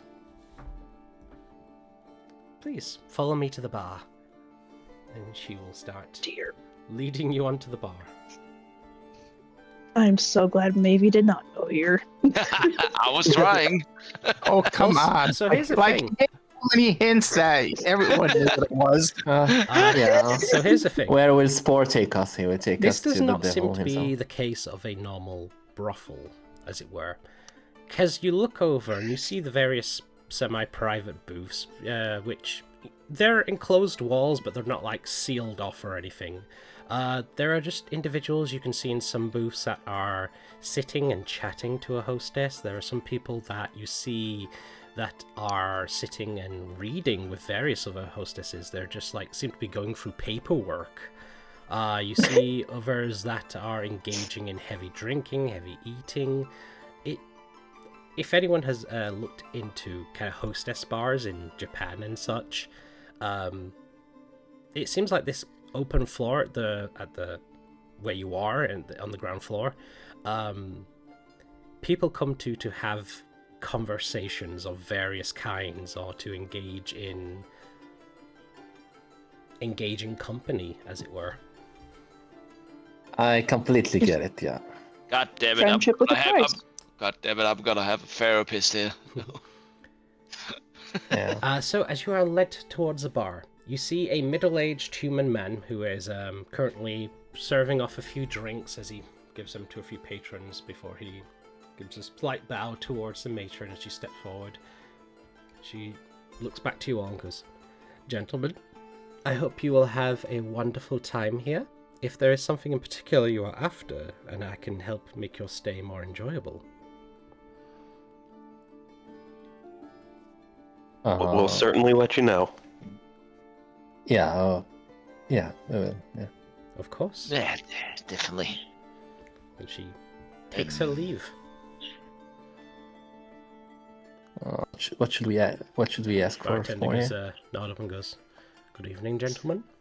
Is there something I can perhaps get you started with?"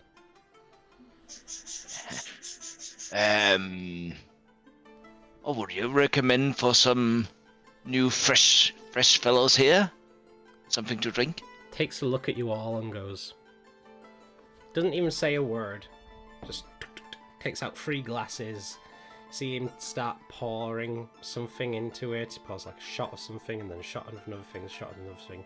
And then as he is pouring something else, you watch as he reaches over and he takes this like shot bag that he cracks open, pours that in, and then as he's done with that, looks over, takes a small cup that doesn't look like it's full of anything as he sort of brings it over. But as he gives it a shake, he then pours out what appears to be hot water, seems to spill out from it, and fills up all 3 of the glasses before he slides them over to you all and goes, "You look like you could use this." Yeah, we need something strong, that's for sure. After fighting in the fighting ring today. Yeah. There's no questions asked. Drink it. Yeah, like Don't worry, gentlemen. First drink Thrash. for new patrons is always on the house. Okay. Oh boy, they're gonna get a As you drink it, Ah, it is a rich, stout ale. However, the various hints of taste that you get is a mixture of both dark chocolate and coffee.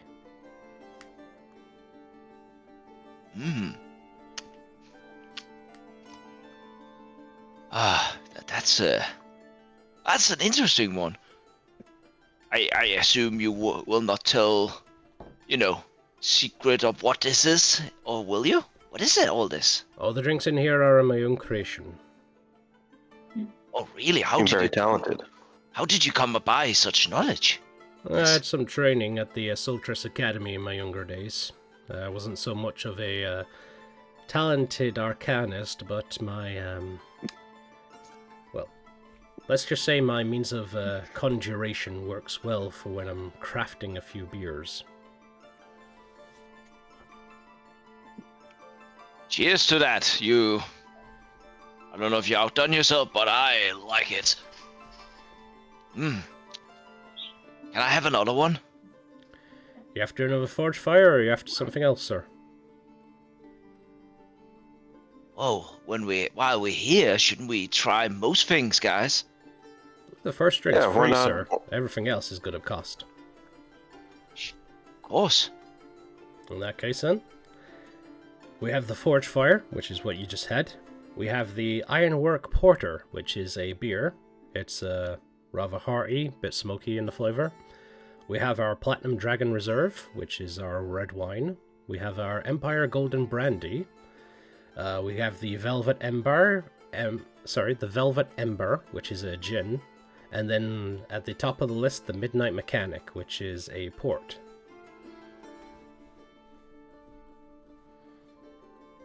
I'd love some of that gin, and maybe if you could, I don't know if you have some fresh lemon juice you can squeeze in there.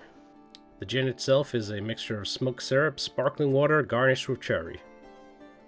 Yeah, sure. That sounds wonderful. No worries. That'll be the 4 gold for the Velvet Ember. Ka-ching.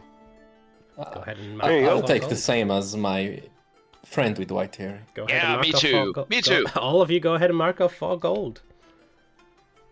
And as he does, these are not, as you would expect, maybe getting hassled and cheaped out. What he does is he pours a very long glass with a few shots of gin.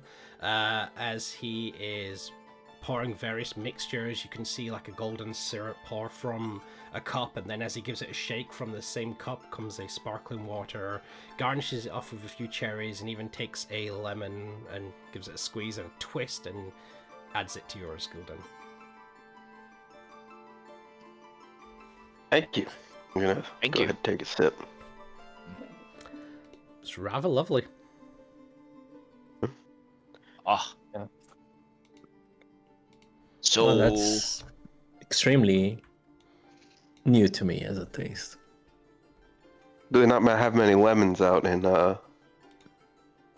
Jorhas? well, then We it's good. do, but You this should learn how is to conjure then, like him.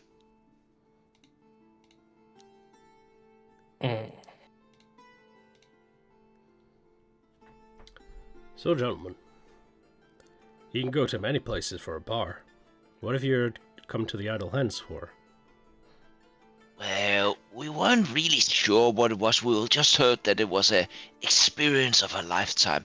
So, what do people, patrons, normally do? I assume it's not a normal, like, average drinking brothel thing here, right? Whatever their hearts desire. Some people come here just for the conversation. Some people come here to have someone just to take the edge off of their days. Some people come here to even engage in help with their work. We cater to all of our patrons' needs, whatever they may be. What kind of if we had a job or something, what kind of help would you be able to provide?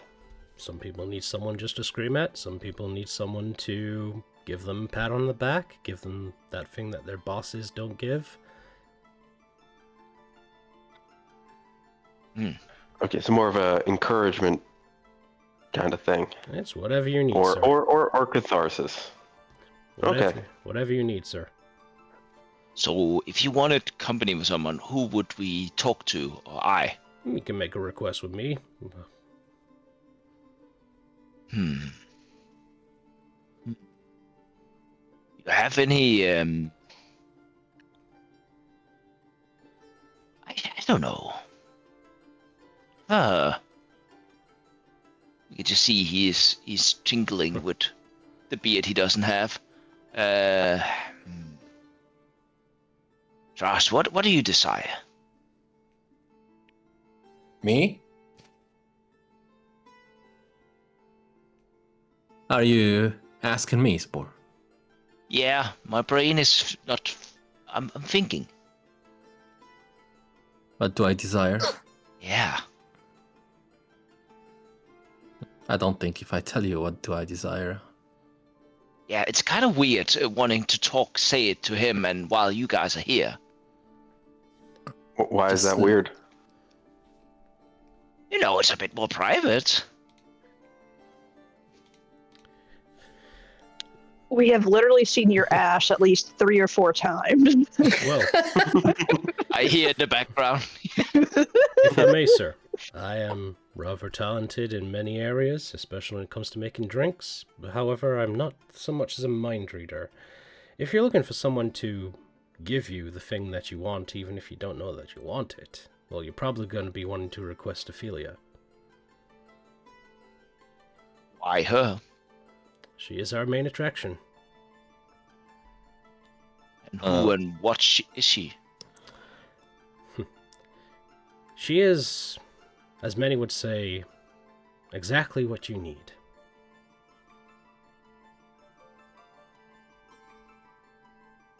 Okay, What as do a you say, player, I have an idea, but yeah, sorry. Yeah, what do you say, Spore and Glister? Yeah. I am. I'll go with that. I have to With say, her. sir, she is the star attraction for a reason. There is a high cost. Oh, can you give a ballpark thing? How much? It's 500 gold for a request. You know what? I'll go with that. Very well, sir. I'll make sure she's free. Oh, sorry, guys. I took her before you, so. You gotta pay the 500 gold. Oh yeah. Here, Suraj sighting and saying, like, maybe he was right.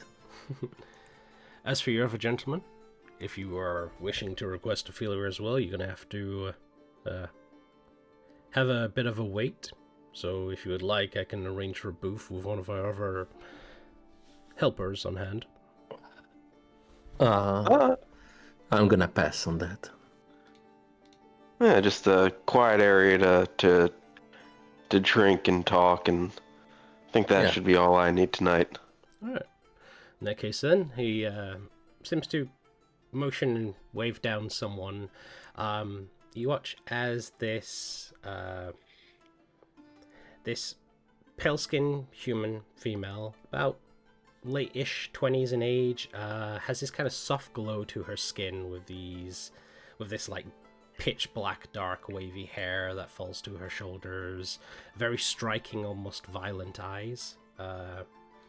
She moves over and goes, Celine, if you would not mind taking these two gentlemen, they wish to have a bit of a conversation.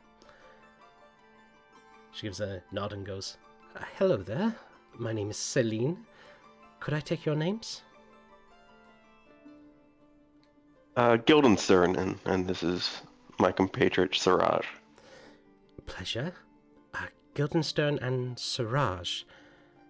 You're, if I might be a bit protruding, a drow elf. Yes. And Guildenstern, that's a Tal'Dori name, correct? It is. I am from out of town, off continent. Wow, I am very intrigued. Please, if you do not mind, she looks back over to the bartender. If you don't mind, Garrett, could we have the drinks brought over? No problem.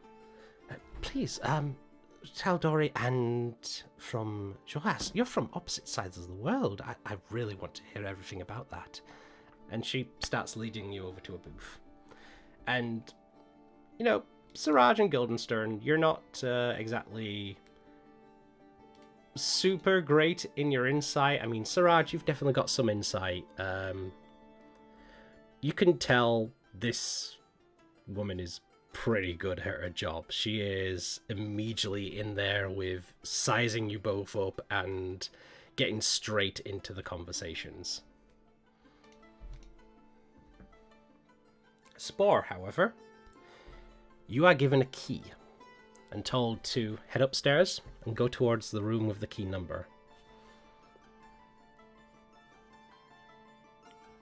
Yes, that's where he will go. Alright. You head upstairs, and as you reach the door, you immediately smell this familiar smell. It's almost homely, a mixture of like alchemical concoctions mixed with the smell of morning fungus and dew upon the air. It's quite exciting. Yeah, and he is taken aback, almost startled there a bit, like with the key, and then, oh, yeah, okay, yes. Can you make a wisdom saving throw, please? Oh, yeah. Come on.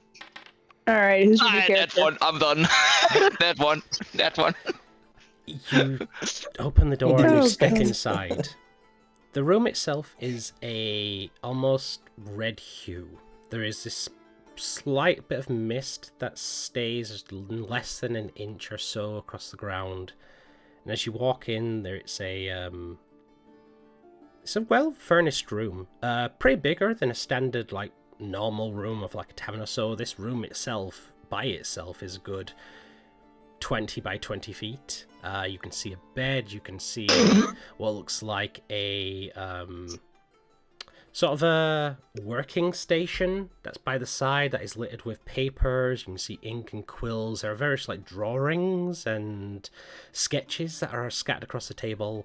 There's a massive window that outlooks onto a dark night, where you can see the moon is reflecting down upon what looks like a heavy woods that is about 20 or so feet away from this kind of lush blue grass that is waving in a soft wind.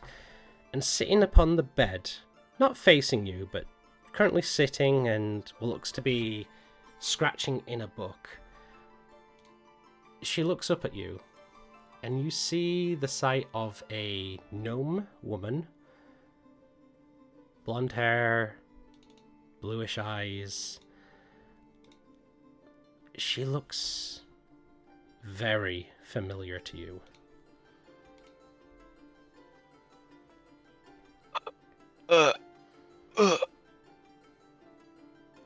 Is he gonna do a scan one here? Oh yeah, yeah. He's almost petrified and be like, it no, can As be. she seems to hear some words, she turns back around. She turns around to you and then quickly like, "Oh, I'm terribly sorry about that." And she puts the book down. She stands, and this like golden, almost reddish hair falls down across her shoulders as she stands up, and she crosses her hands and she gives a slight bow and she goes, "Sorry, I tend to get caught up in my work. I wasn't expecting anyone to enter. Are you okay?" It's, Oh dear, you look like you've seen a ghost. but you are no. It's you look like no. You can just see he's starting to almost hyperventilate a bit. Oh dear, Yeah, no, it's, please, quickly, sit down, sit down. Yes. She takes you over and she sits you down, and she goes, I'll get some water, and she rushes over, and you can see, like, in the book that she's left by the side on the bed, there is, like, these various scribbles and sketches of annotations of various plant life, of fungus and mushrooms.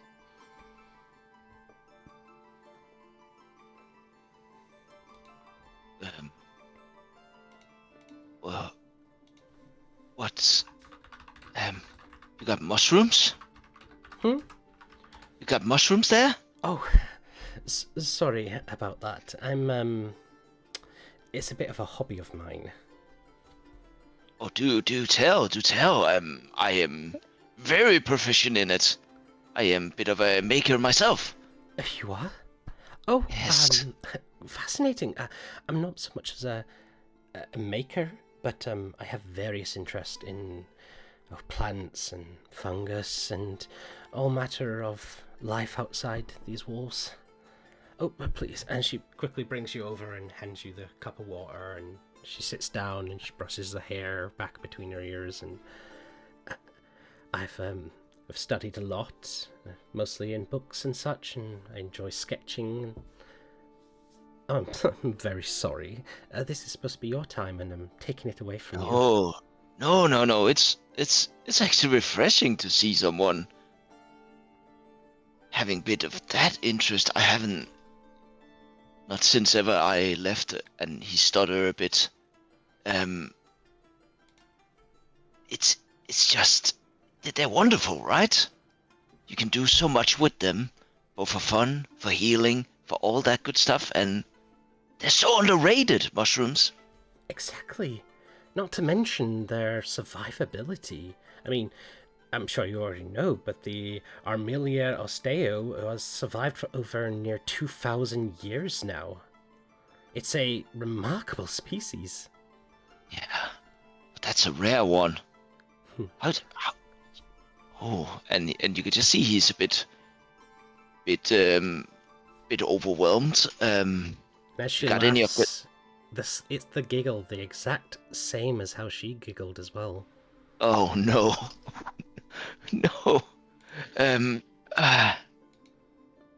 you could just see him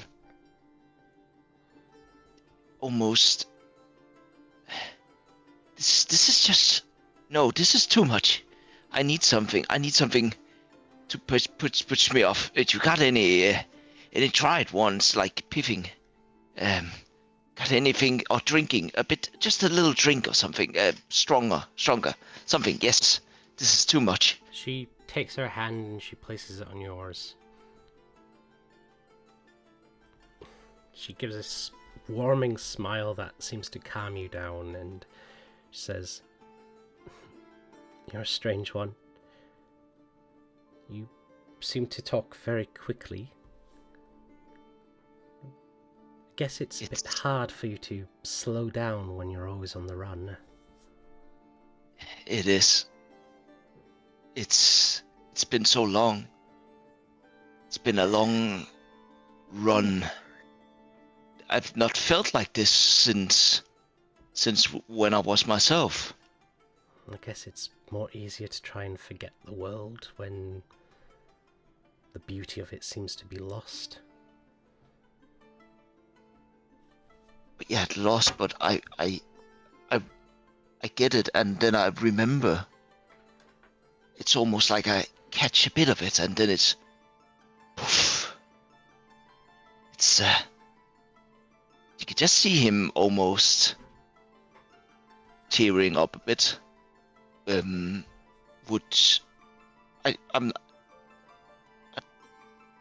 Can I ask for one thing? Of course. And you can just see he stumbles, and he is like, "Can I get a hug?" She leans in and puts her arms around you and gives you a hug. Yeah, and he goes in, and as soon as he smells a bit of the smell again, he feels a bit harder, and he as the scene, because it actually takes what maybe be 10 seconds, but it feels like 2 minutes, and he's just kind of begins to cry a bit. Like that's it's just been so much. I don't even know myself. It's Her arms so stay much. around yours, and in a familiar manner, she pats and strokes the hair and lets her hand go down your back and gives it again that comforting pat. You feel welcome, you feel warm, you feel cared for, and for the next hour, as we fade out, whatever may transpire, transpires. Indeed. I already know. Bye. Well done, Carl. Well done. But I like that. Siraj and Goldstein, as you spend your time downstairs, if you order drinks, drinks are brought to you. If you order cigars, cigars are brought to you. But Celine is engaging. She is constantly speaking between you both in this very expert manner of not lingering too much on one person and getting enough information out of one person and then moving on to the next and then making you both feel involved as this kind of warm and professional embrace takes over, and you guys enjoy just having someone to talk to.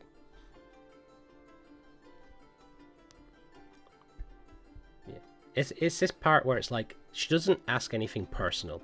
She seems to almost instinctively divert away from any personal questions about like family or jobs or personal matters of such, and she is constantly asking like, where was your home, where did you come from? It's like, what was your home like? And what was your favorite things as a child? And can you tell me about some times that you had in various places? And as you talk, she engages back, and it's very apparent of why many people come here just for conversations.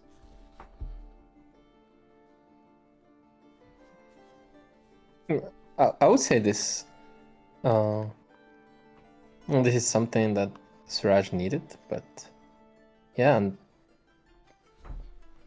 he's engaging too. Like he's asking questions on the. I think Guildenstern is. Yeah, go ahead. Yeah, I was gonna say I think Guildenstern's kind of oblivious to it and is just answering the questions and enjoying the drink and can't really tell that he's engaged with a professional in this moment. Mm-hmm. I would say for he's your just hour, oh yeah, no, I liked where I grew up. Yeah, I would say for your hour of conversation, both knock off another 4 gold pieces for a second drink that was brought round. Okay. And normally you would assume there would probably be more, but you guys, I would say, probably was careful with not buying 2 more drinks. That is, if anyone ever goes, that is where they get their money from, hostess clubs.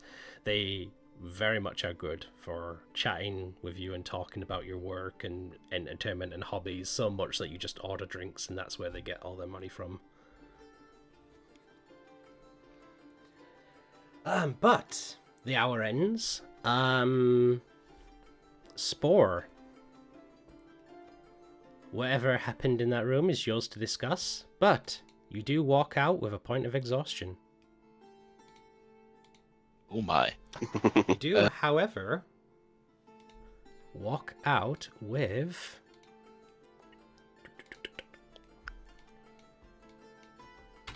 Can't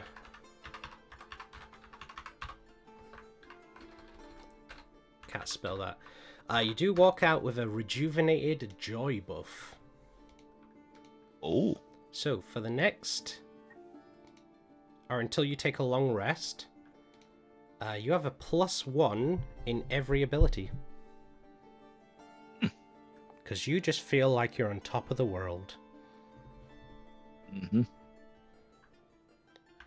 Nice. That's for sure. But maybe not in the way you guys think. Oh, I'm sorry, it's not a +1. It says here it's a +2. Oh. So it says your Nice. modifier goes up by 1. So that's a +2 in every ability. I have +6 in dexterity.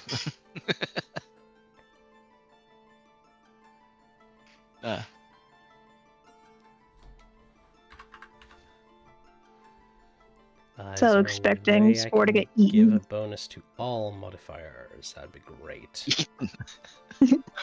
God damn it. Oh, you failed a wisdom saving throw. I'm like, oh boy.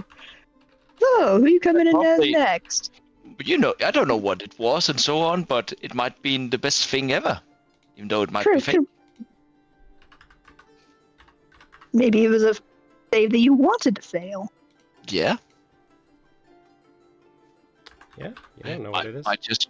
Yeah, exactly. It might just be a, you know... It was quite... I mean, it was quite literally... I don't know what you're expecting. It was quite literally your wife there. She's working here. Exactly. Exactly. Oh my.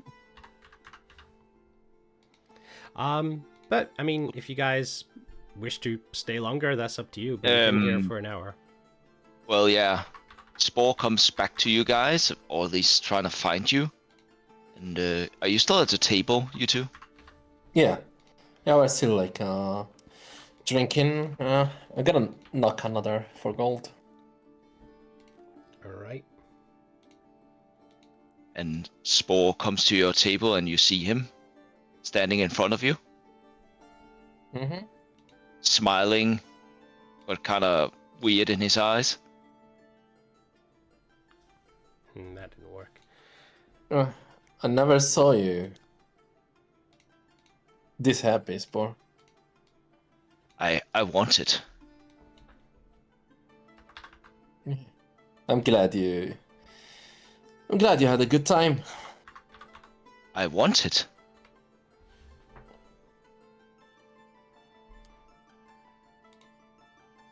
And he just looks at you. I want it.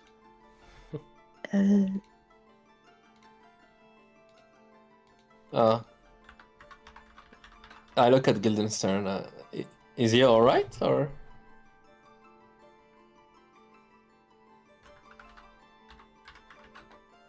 I knock at Spore's head down. Are you there, Spore? Yes. I just want it. I want it back. What do you want back? I want my life back. I want that back. I want her back. And he turns around and leaves. Who's her? Spore. I'm following Spore.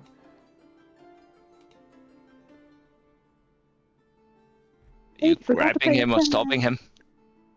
Oh, yeah, I'm grabbing you by your shoulder, and I'm like, I want my wife back. I want my life back now. where is your wife? Is she here?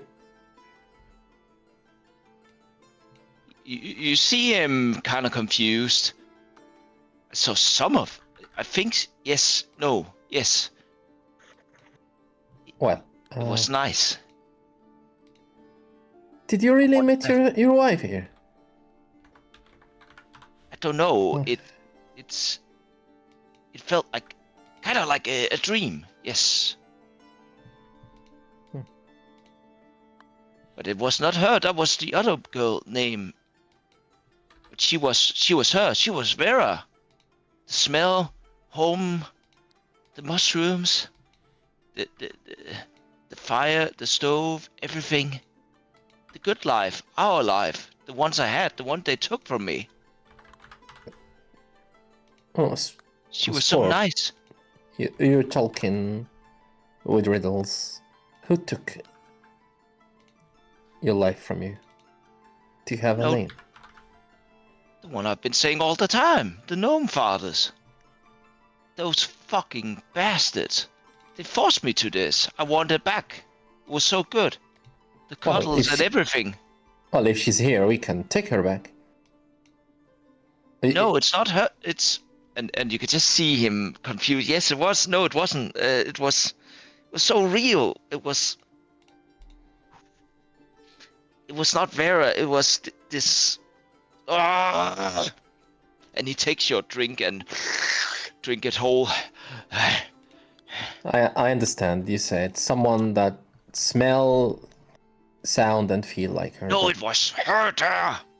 Oh, But it's not really. It was. I want it back. No more. No more. I want it back. I don't know if I can. I just want it. And he pulls to get rid of your arm to get free of you, Spore, and starts to walk. don't do anything stupid, Spore. I'm trying Oh, to help you. But I know, but I want it. And he stops. Barton, can I get a dragon wine something over here? And he's okay. He doesn't have a dragon wine, but he has a platinum The dragon. wine. Yeah, So, thank you. That one. You are brought over a platinum dragon reserve wine, which is 8 silver. And as he comes with it, what was her name? The one I paid 500. The special one. What was her name? Ophelia. She's also known Yeah. as the Siren. Yeah, that's it, Siraj. It was not Vera. She was her, but not really her. But so real. It was. I want it back. I want it. I really want to help you, Spore. Do you think if we kick the ass of this Snow-Father, it can get your life back? So no, it's. I don't know if she is alive. It's so. And he takes another big strong. Well, It all happened back then when we were living and experimenting and taking a lot of the. I think. Okay. well, Okay. Wait. And he just keeps poking his head. No, it was all they wanted drugs. They didn't want to help you. They wanted, and then things went bad. I went bad. I don't know if Vera is dead, if she's taken, if she left me because I'm an asshole. She's gone. It's all gone. They took my family pharmacy and all that. And they keep on saying I needed to pay that and a fine for that and the bad things and then it became like 10,000, 100,000 gold. They keep on making it more harder, like I meant fucking slavery or something. And then out of all of this, I just had a really bad day with the gnome father and his daughter. And you could just see he was about to say something about a daughter, and he stops himself. Takes another slurp. Just want Vera back. It's and he did Vera leave without saying a word? Just leaving without leaving any letter or anything? It was part of, like, I don't know. It went so fast. She left, and the thing, our pharmacy and others was torn apart and left, and I didn't want to do it. I loved her. God damn it, I fucking loved that woman. It wasn't supposed to be that way. It was supposed to be nice and quiet. For fuck's sake. And he kind of just leans into you and just asleep and like sobs a bit to himself against your sleeve and like it's too much. My walls are gone. Yeah, She is gone. I'm just gonna hug him. And he doesn't resist.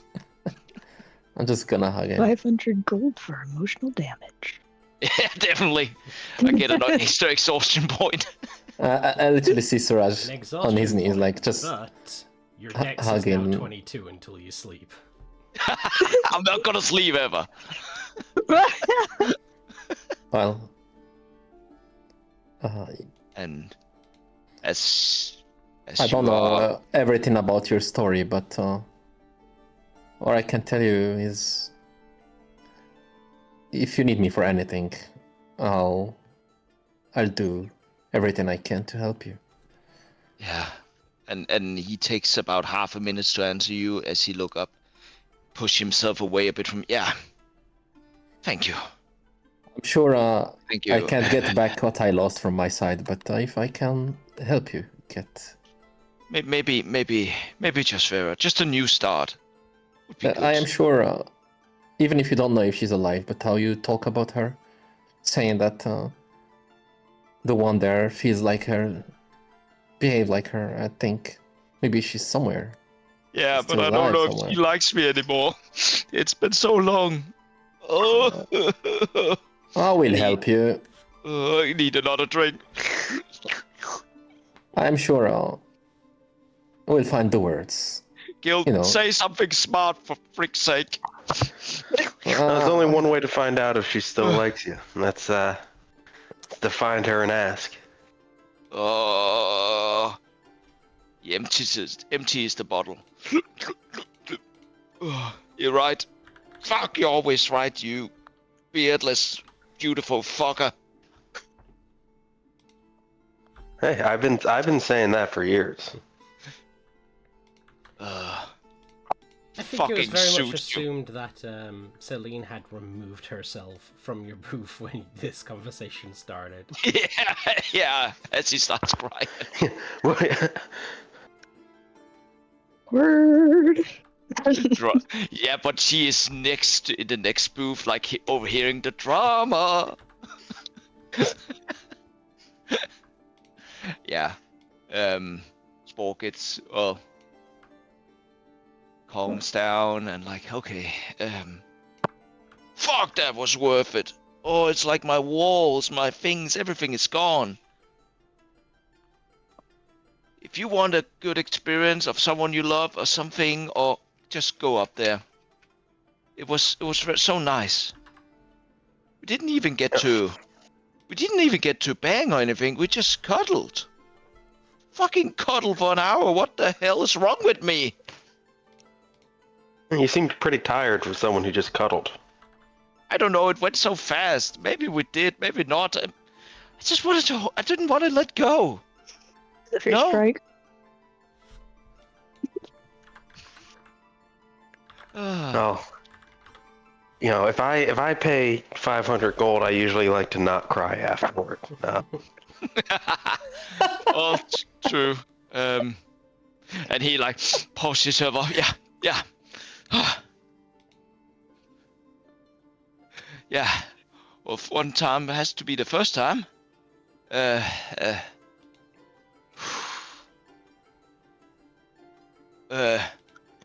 Bartend, we need another drink. A porter or something. Alright, you guys want a port? If you guys want to drop I- 7 gold for the port. I do it for all of them. Okay, so that's 21 gold. Yes. Alright, knock off 21 Suraj, gold. she's spitting off. And you are brought over an amazing port. Like, has he done that? So as you drink it, it is a port mixed with a spiced rum and garnished with an orange zest.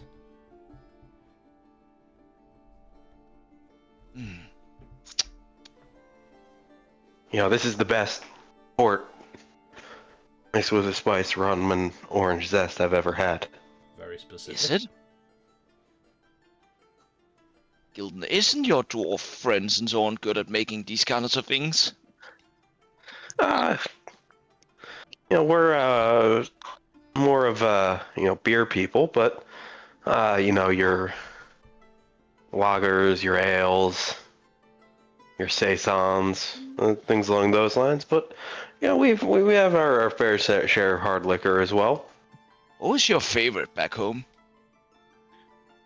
That would be the Kraghammer Hefeweizen, a nice summery wheat beer for those sunless days under the mountains. It's really, really great. You can just drink them all day. That's nice. What kind of ale and so on did your people and you drink, Siraj? Anything? Me and my people. I don't know, just you maybe. What's your favorite back home?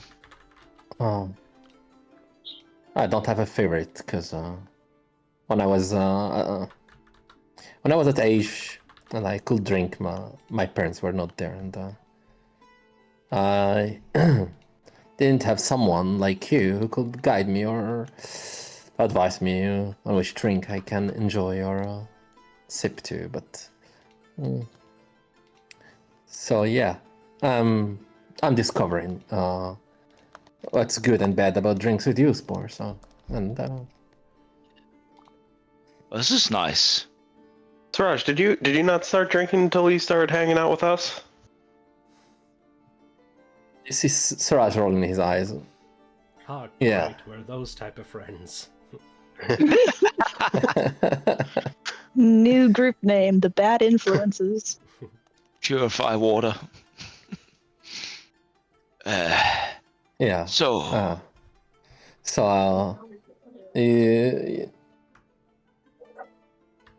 I mean, the first time I got a mushroom, it was you, and then drink it too. So, yeah. we could probably get a mushroom if you want to. Not in this place. I prefer to get one when in a more like intimate place. Oh my. Oh my, I'll see if I see what I can do. Based on what Spore was saying, this place is plenty intimate. Were you doing anything while I was gone? Oh, that lady was just asking us all sorts of crazy questions. She's asking me about my where I grew up. I was telling her about how I won that hog cranking contest at the Kraghammer Fair. We did just nice conversation.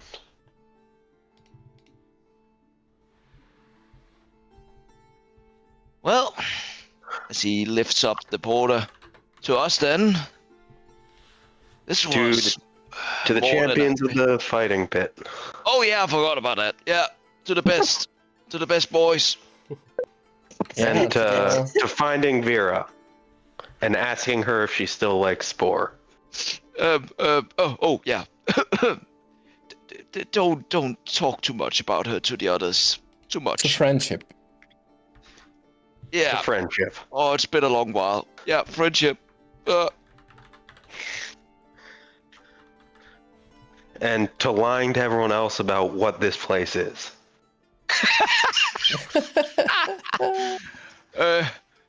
Agree.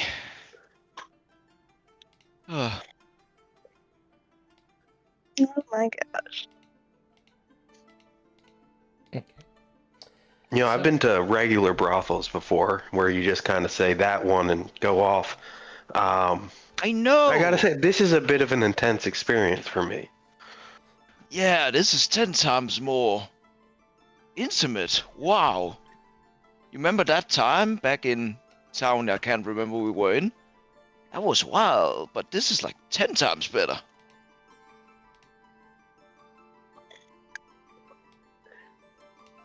They help you with your job. You can, I bet one I can get get someone come over here and say, "Hey, son, I'm proud of you," for like 5 gold. It almost feels like you're in a.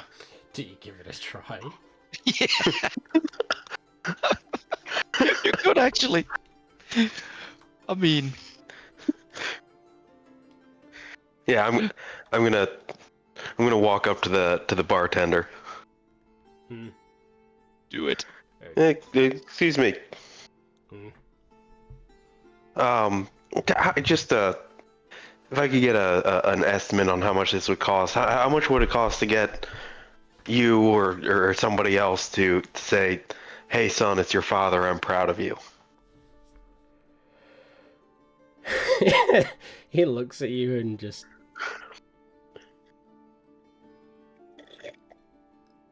looks across the bar, and he seems to be looking for someone, and clicks of his hand and calls out, "Hey, hey, hey, hey, Tav, come over here." You watch this little short in size for a human, but it was about 5'2", 5'3". Comes over and you're all right. Yeah. You want to make a quick 10 gold? Yeah, I guess. Pretty quiet night. I don't really feel like I'm doing much. This guy here wants you to say a phrase for him. He looks at you and goes, sure? What do I need to say? Yeah, I'd like you to say, "Hey, son, it's your dad. I'm proud of you." It's gonna give you a look.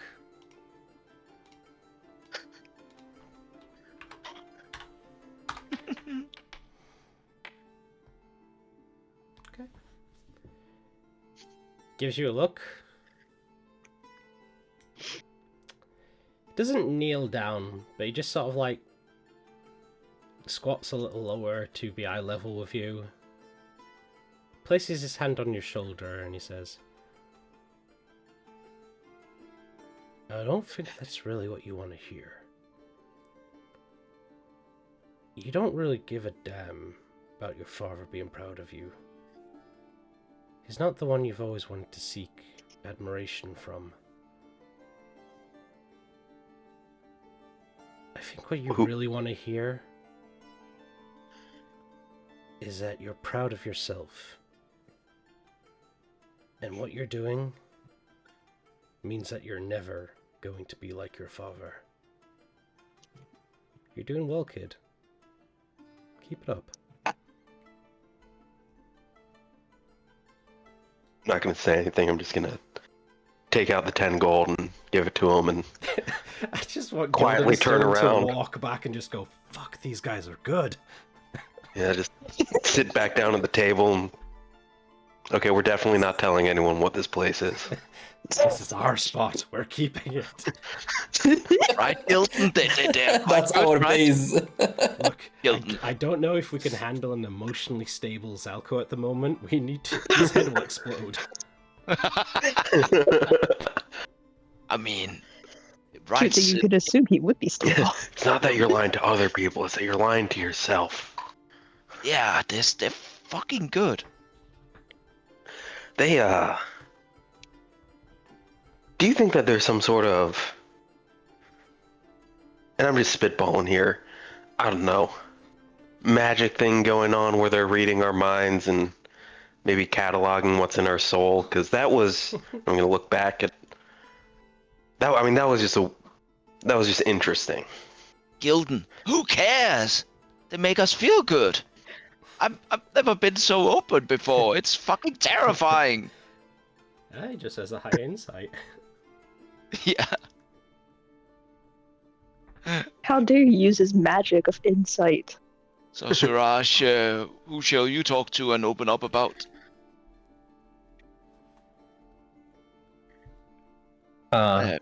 a problem with wife. He has daddy issues. Let's you against the whole world or something. I have. I mean, that's not Siraj. Siraj has mommy issues, so he wants to find his mother too. Oh. So. Oh, you want to find mum? Actually, maybe you should try one of them and pretend to be a mum. Maybe not have relations, but talk with you. Reassure you yourself. Okay, I'll try. I'm gonna try because you asked me to. I trust you guys. So. Oh boy. We are here. We'll be here. You can. Oh yes, do it. Okay, so how much does it cost? Make a perception check. Okay.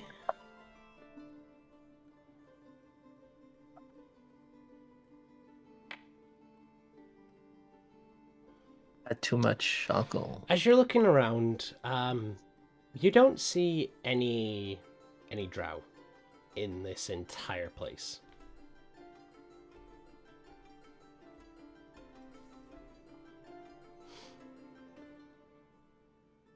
Sorry, Kyle. I think I didn't hear the whole sentence. No, that was it. It's just you're looking around to, see if anyone fits your mummy issues, but which would be pretty hard if they weren't a drow. But you look around and there are no drow that you can currently see in the entire place.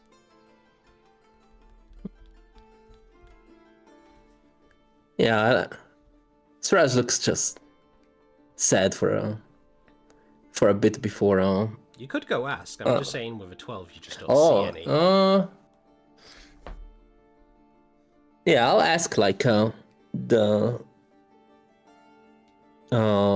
one of the personnel if there is any drow I working mean, you've been here. speaking to Garrett, the bartender. You might as well go Yeah. back up to him. Yeah, I can do it. Yeah, I mean, if you head up and you ask, he goes, well, it's rather specific. Unfortunately, but before I can finish his sentence, there's this rather drunk patron at the bar who gives a hick and goes, drow! Oh, God. Oh, you on Ophelia, mate? Oh, I was flabbergasted. But she was worth every penny, and I mean, no offense, but your people, all the things she did. I think you probably had enough, mate. How about we have someone see you out? Don't mind him. He's just drunk. Yeah, and I don't have my sword with me. Your sword? I mean, he's Yeah. drunk. I don't think he needs dispatching or anything like that. Just smacking, so he's not drunk anymore, so he can say sorry or explain himself. But I think even if he wasn't drunk, But I think even if he wasn't drunk, he would say the same thing. I had a discussion with a very dear friend of mine in the past, and he told me people they show their real self when they are drunk, when they lose control. They don't have any blocks. So I'm sure that guy was saying what he really believes and thinks. So. Drunk or not. Anyway, thank you, sir, for your assistance. I was looking for a drow, but yeah, I guess there is no drow here. Who knows? Maybe we'll might have one another time. Yeah, another time.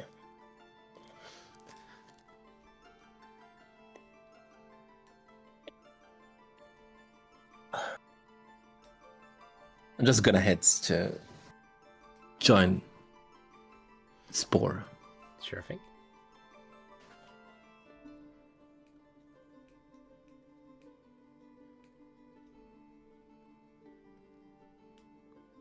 So how'd it go?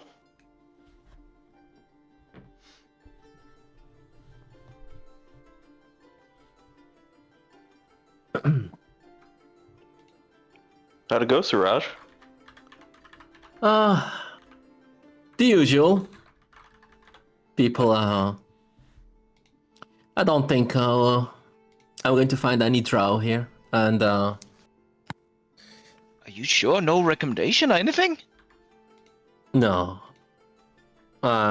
They don't have any drow here. They told me maybe if I come back another day, they might have You know what, Suraj?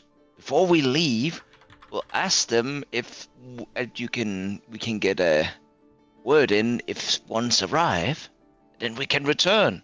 You know, that will be our spot. To be frank, I don't think a drow is going to be here tomorrow on any day soon. True. Might be a bit too expensive. With how this city look at my kind, I don't think my kind wants to be here. So, and if they are here, maybe. I mean, this will be a good place to hide, but I guess. Well, you can always I'm talk glad. to us later. I'm glad you had a good time. So, just being here is enough for me. I don't know about it's good, but it was revealing. Well, worth it. What about you, Guildenstern? I heard you. Did I hear when that lady said that to Guildenstern that he's from Tal'Dorei, right? Mm. What brings you from Tal'Dorei, Guildenstern? Just a bit of a walkabout. Just seeing the sights. Just seeing what it has to offer, really. So I did come over with some friends, though they unfortunately didn't survive the trip. What happened to you during the trip? Storm at sea, and the ship lost a few people that night, but both my friends were swept overboard. I remember a friend of mine sharing some stories about krakens on the other side of the sea. Oh, no krakens, just cracks of thunder. Cracks and thunder. But glad you survived. You. Suppose I am too. Yeah, I guess we're all survivors. We're all trying to. I'm pointing at Spore. When I say like we're trying to survive it.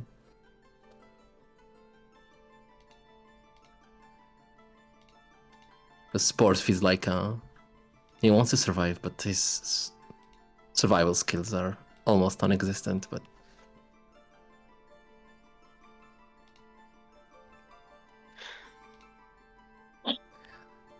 so, do we stay here, or do we just go and join the rest?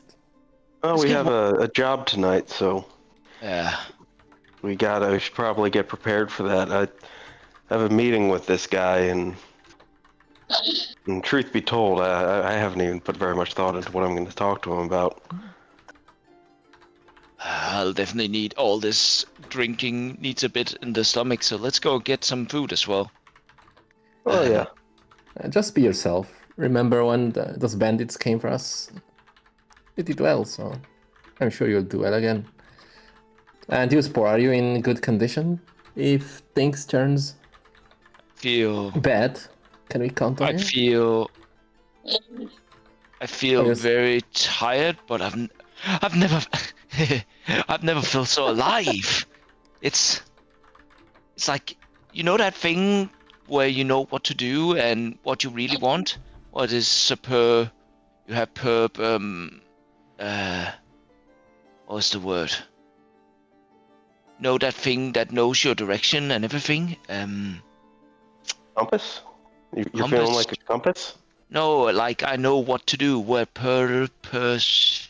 Oh, purpose. You feel Oh purpose. yeah, purpose. Yeah, I know. Right. You Not you just found your going for purpose, one Johan. drinking, one gambling, so on. I need to be smart now. I need Vera back. Okay. Fucking hell! Let's go! Let's go! Yeah. Let's Jumps go. up the seat. All right. So, with a sense of immediacy, you guys will all eventually, in your own relative times, meet back up at the corresponding area you chose, which I will say is the Song and Supper Inn, where you're all staying, giving yourselves enough time so that you may all get back and have an hour's worth to get a short rest. So, we will come back to that after we take a quick break. Wait, would Zalko even get a short rest because he was studying for the late? Well, like I say, I assume you're coming back to giving yourselves enough time so that you can take a short rest. You are to meet this guy at midnight, so you finishing around 6, 7 o'clock would still give you an hour. Mm-hmm. Yep, I'll press Well. it.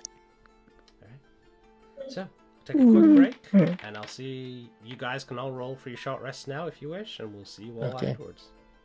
Perfect. Yes.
Uh,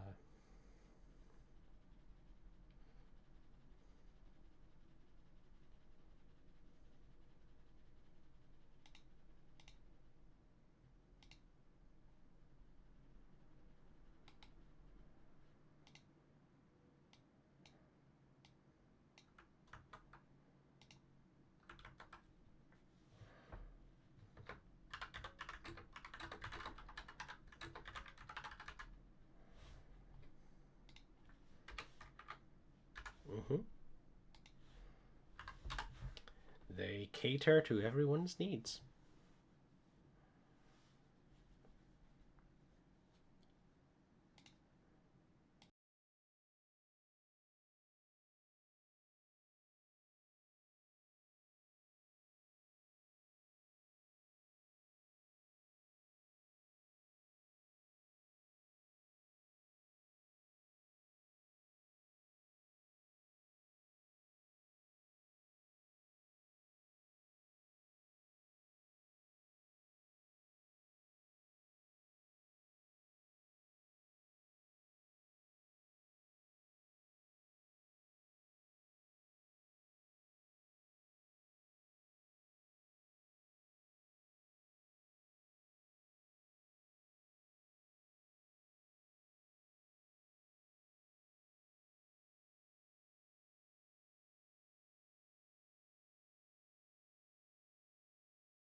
Yeah. Okay, so jumping back in, you've all reconvened back at the Song and Supper Inn to take a quick rest, go through what you've been doing for the day if you wish to share, and plan your next move.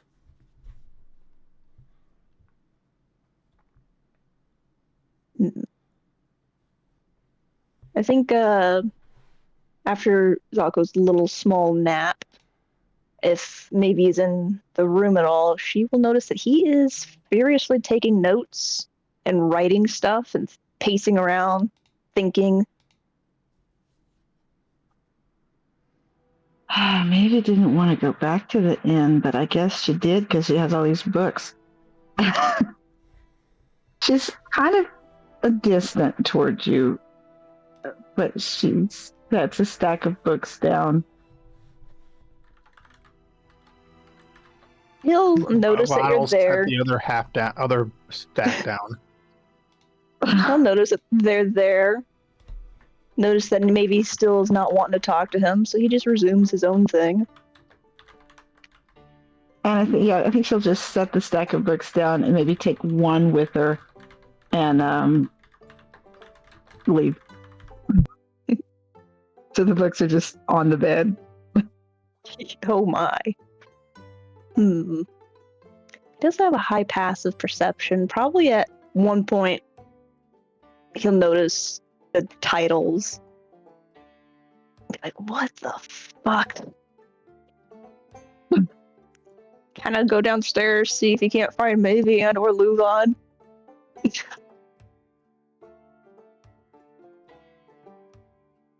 Out to whatever, the main room, whatever.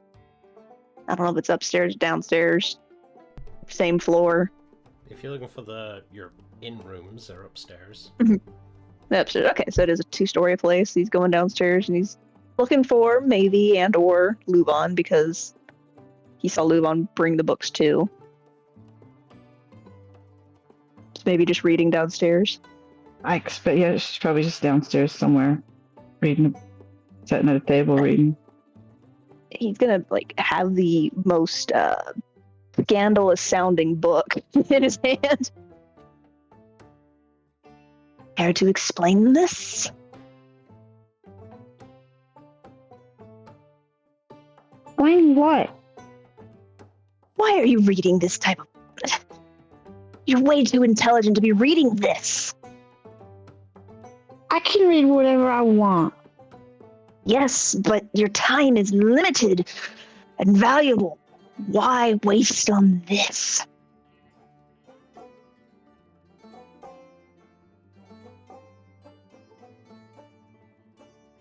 Can you tell me it didn't cost that much? Starting to look just mad, like angry teenager, but there's something else to all the other resentment. And you can see just her face, she's just furious. And she just turns away and doesn't speak to you. Oh dear. He's gonna do the rubbing his, between his eyes, down the nose, down the bridge of his nose. I'll never understand. Worms. Just try not to read it in public. I need to get you a half. She's reading one right now in public. Yeah, you'll notice that he'll be like, just go to your room. Go.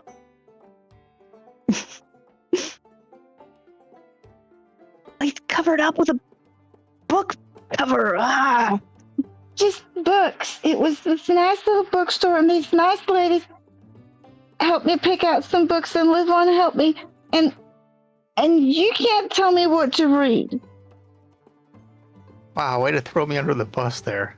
You mean the carriage?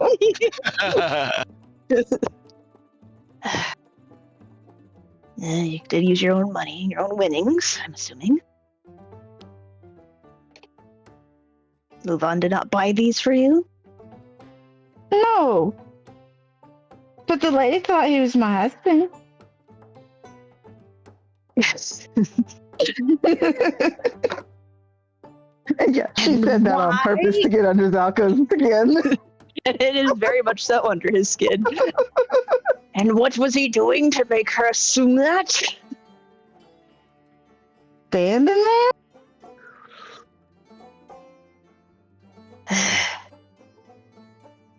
I mean, he does kind of look like husband material. But that is beside the point.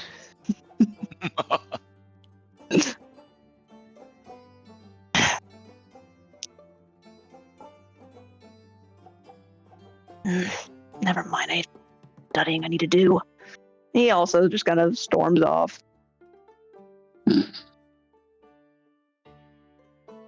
I'm assuming Lubon wasn't visibly in the room, because otherwise you would have probably given him a piece of your mind. Yeah, I don't know if we saw Lubon down there, but Zelda's Nice bedroom. flustered. Because, like, in his mind, he still sees Navy as that young dragonborn. And seeing her with adult books, it's like, no, you're too young for this, even though she is not. She's an adult, barely. He's a sweet baby hatchling. Typical, Yeah, she's parent stuff. fuming, but when he leaves, she relaxes and goes back to reading. Alright. So, is there any last minute things before you guys wait until it's needed and then make your move to go to... Right. We should probably, once we're all together, discuss what our plan actually is for tonight. Yeah, let me look up to see if I wrote down that shit. You're planning to meet We're just supposed to capture or kill this guy, right? Bounty. We are doing the bounty to earn the trust of, not Lord Branch. He's a bad boy. You got the quest from Jiraiya Bryn. We need more money. Yes, Yeah, one of the Richter Jiraiya Bryn. Richters, the judges from the King's Hall. You sent a message to Carl Nave via Mavy's sending spell and told him to meet you outside of the Song and Supper Inn, or meet Yeah, the beardless dead or dwarf alive. outside of the Song and Supper Inn. Yeah, and the bounty is for 250 gold, dead or alive. Basically, 250 gold. You're supposed to just get rid of this guy. He's a small-time thief that's been hitting above his weight and has stolen from places within the Penta Market. Yep. Was it like 250 each, or just in Just total? 250 Just- gold reward. Yeah. Seriously, we have so much gold right. Oh yeah, not you because you spent 500 of it. I need stuff for enchantment. And it was I worth want it. one. It was totally worth it. Well, the purpose of this job isn't to earn the money. The purpose of this job is to earn the trust. Mm-hmm. Yes. Yeah, so that we are capable of. Then just give the money to Spore then. No.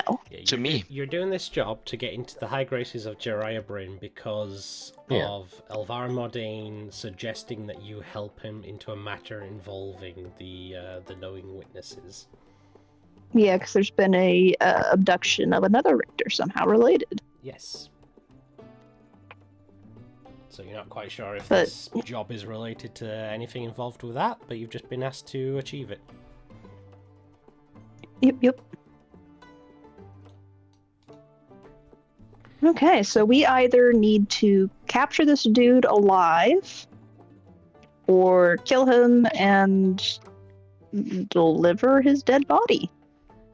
And the rest of us don't know that Spore made a deal with his sword to kill the guy, do we? Not Spore, Siraj. That's right, Siraj. You had the thing to get justice on this dude and kill him, right? Yeah, Oh boy. that's what. But the rest of us don't know about that. Yeah, Good thing it's alive or dead. So I mean, Zalko tried to hear what Siraj was doing alone in his room. But if I remember, you failed the roll, right? Alright, so, as night draws near, any last-minute preparations? So I fall down a where's map. everyone else going to be hiding out while I'm waiting for this guy? Yeah, because he's just looking for the beardless dwarf. Yeah. Now's the time to plan. Has anyone seen any other beardless dwarves that might be a distraction? Maybe maybe we'll hide in each like a hidden alley a bit further away. We'll wait for you. If it goes wrong, just yell a code word or something. What's the weather like, DM? Is it like stormy at all? No, it's only a little cloudy. Okay. Well, if you hear thunder, then you'll know that it's time to rock and roll. Like real thunder, or you saying thunder?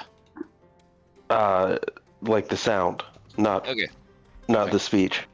Oh, So- you mean Is that a like book? back with the bandits in the camp? Yeah, like brr brr brr brr brr. I'll wait for Wait, brr, so- brr, brr, brr. Mm-hmm. I thought that was You're a book, The gonna- Sound of Thunder. No, you're thinking of the You're Sound gonna of meet Silence. him, and you're gonna try to capture him yourself, and Well, if I do have the the shackles. He digs through the bag of holding. Dimensional shackles. But he needs to be incapacitated. So knock him out. does anyone know how to put someone to sleep? I don't think I have that one. I do. I can put them into the long sleep. The forever sleep. I think they just need the temporary sleep spore. The shackling sleep. I can try and force him maybe to grovel or come to near a trap we are going to set or something. But That wouldn't be a bad idea, but I think these need the individual to be, knocked out. Cold. I mean, we just surround the area in alleys nearby, 1 or 2 streets. Like, it's fine. We need Or I to be can very try to- I know. I All will right. get there, and I can cast rope trick. I can switch one spell out, and we can all go up in it, and just Guildenstern can be down below, and we can all drop down the rope pole on top of it. I love how you keep trying to make rope trick You work. can only switch prepared spells after a long rest. No. I have a thing. I can change one. I think I have it now. Memorize Yep. spell. I think it's the wizard thing. You replace Guys, we one ju- level 1 wizard spell you have prepared. Dang it! It's a with another level one spell. I can only do it with level 1 spells. Oh well, never mind. I can't do that. I thought I could switch one just leveled spell round with it. another leveled spell. I can not hit him so hard. Guys, we and- just take and a knock him. little alley, every one of us. I passed without traits with you guys. Besides, I'll be an unbearded dwarf. And it's gonna be fine. We'll just overwhelm. We just hide in the alley, and Gilman will be out in the open, Yeah. and yeah, we'll just jump out on him. Yeah, not the same alleys. All around, so we're kind of surrounded, but not really. What if we tell him that the job we have involves him putting on the shackles and pretending to be captured, and then we just deliver him to the authorities? I mean, is he gonna fall for that? He might.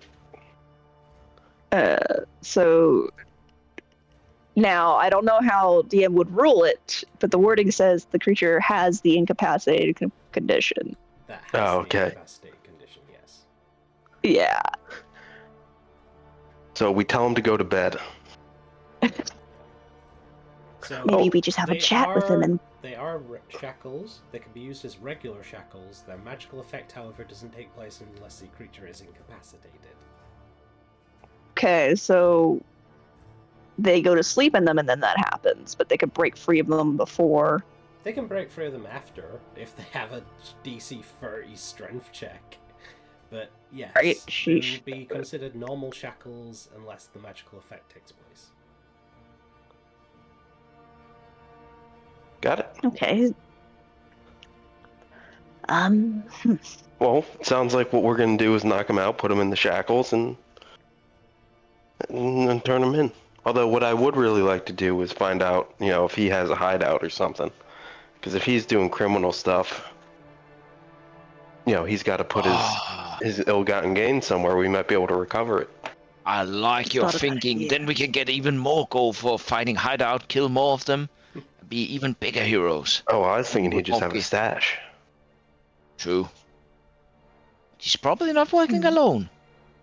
Never know. But let's do it.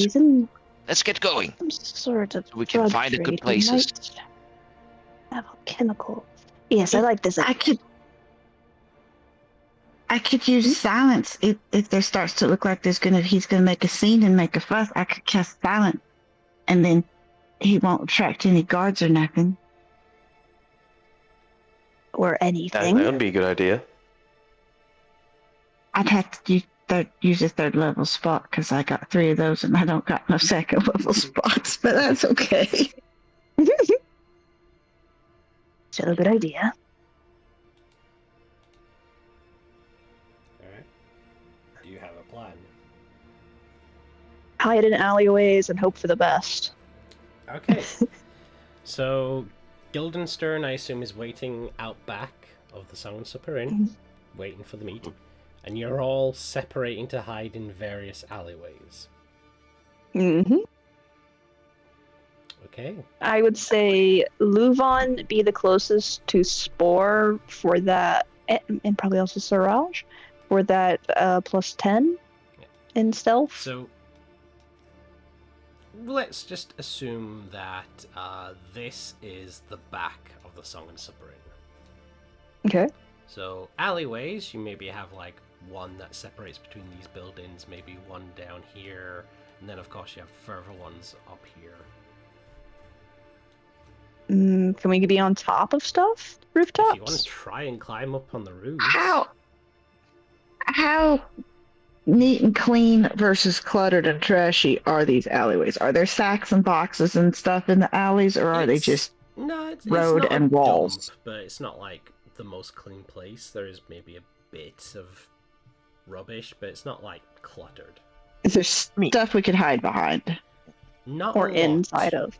Well, I'll stealth you a bit, but can't we just like take one each and then hopefully it's just a minor criminal. We'll take him down easily. Well, that's the thing. Hold on, let me make sure my thing is the good color for you guys to see. 1, 2, So, like, 5. So if Guildenstern's waiting in the back alley behind the Song and Supper Inn, there's 2 immediate alleyways you guys could be down, and then there's further alleyways well separated off.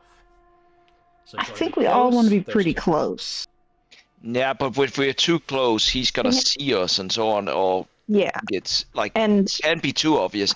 We shouldn't be too afraid of like him well, run some away. of us can turn invisible.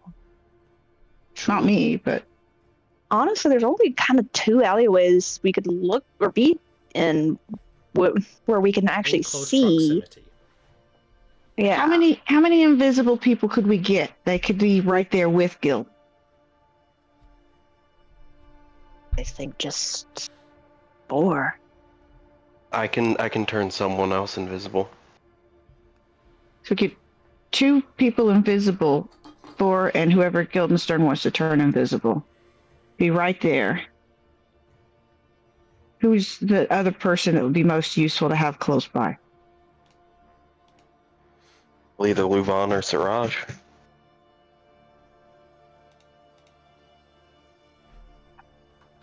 I would say Luvan. From my side, I can put some darkness around me and stay somewhere.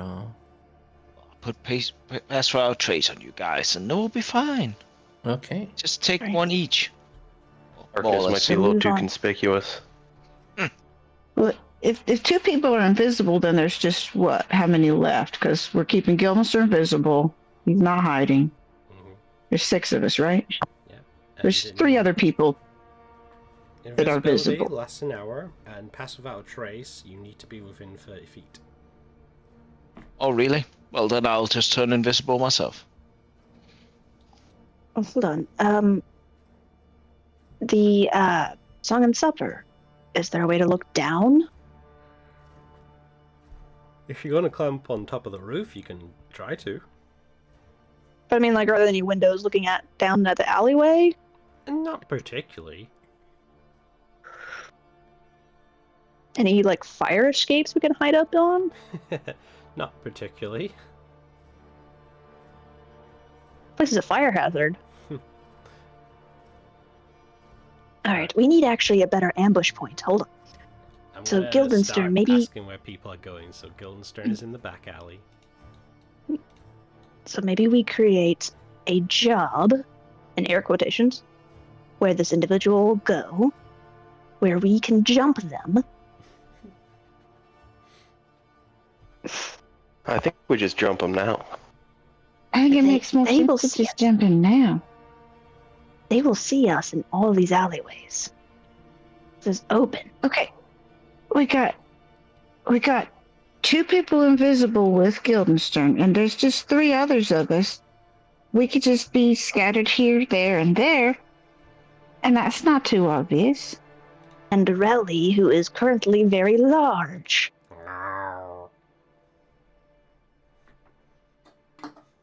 We'll be in a different alleyway with Raleigh. Meow. My thought is you could probably send them to, sorry, Ivan, but we could send them to Ivan's workshop, hide inside of there, jump them when they try to get in, handcuff them, take them to the ground square.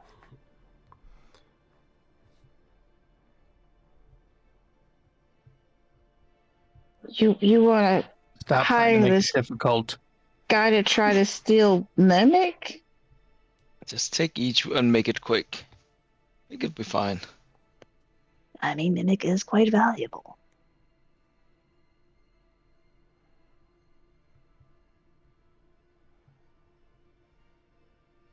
Don't need to change the plans now. Yeah, I think we're good on just letting him come to us and then getting him. But I still do want to try to figure out if he has a safe house. So I'll talk to him a little bit, but then you'll know when to come grab him When we hear thunder, right? when you hear thunder. All right. In that case, then. What's this guy's specialty again? Stealing and killing. He assaults and steals. Well, you haven't been told he killed anyone. He assaulted someone. I thought he Got killed it. somebody. You know, I think that's where I got the confusion from. I think it's just he assaulted. Assault and battery.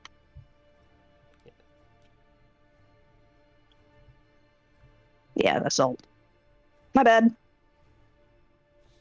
He Yeah, could but kill otherwise someone. he's just kind of a thief. Okay. Yeah. Guildenstern is in the back alley waiting. Are you all hiding within the other alleyways? I guess Zalco and Relly by themselves. Zalco and Relly? Put something real quick. I Maybe thought he wants to stay. Guildenstern was making me invisible. And I was Yep. going to be by him. Yep. Big Relly. So I'll make it Spells. midnight, because it only lasts an hour.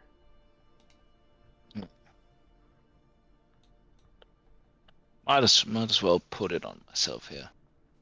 I don't want any alley. Ooh. Alley. It's so dark. Bully in the alley. Alright, Spore goes invisible. Also, I don't think you can have pass without a trace and invisibility because I think they're Nope. both concentration. But you said it needs to be in 30 feet, so that's irrelevant. Right, 30 Luvon is invisible in the same alley that Spore is in.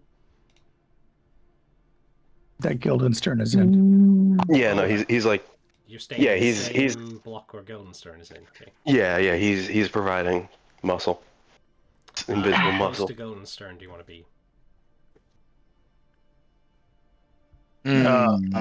Just close enough that I can hear him talking. Alright, so within like 10, 20 feet.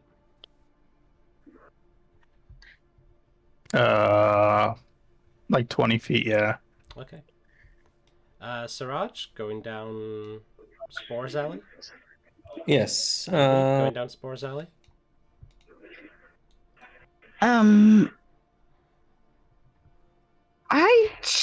I want to be where I can, close enough that I can see to cast silence in the area. So Okay. So right on the corner, or do you want to be in the alley where Guildenstern is?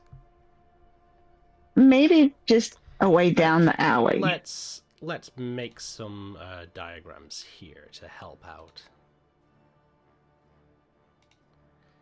So, if I could bring your attentions down to over here. So we have...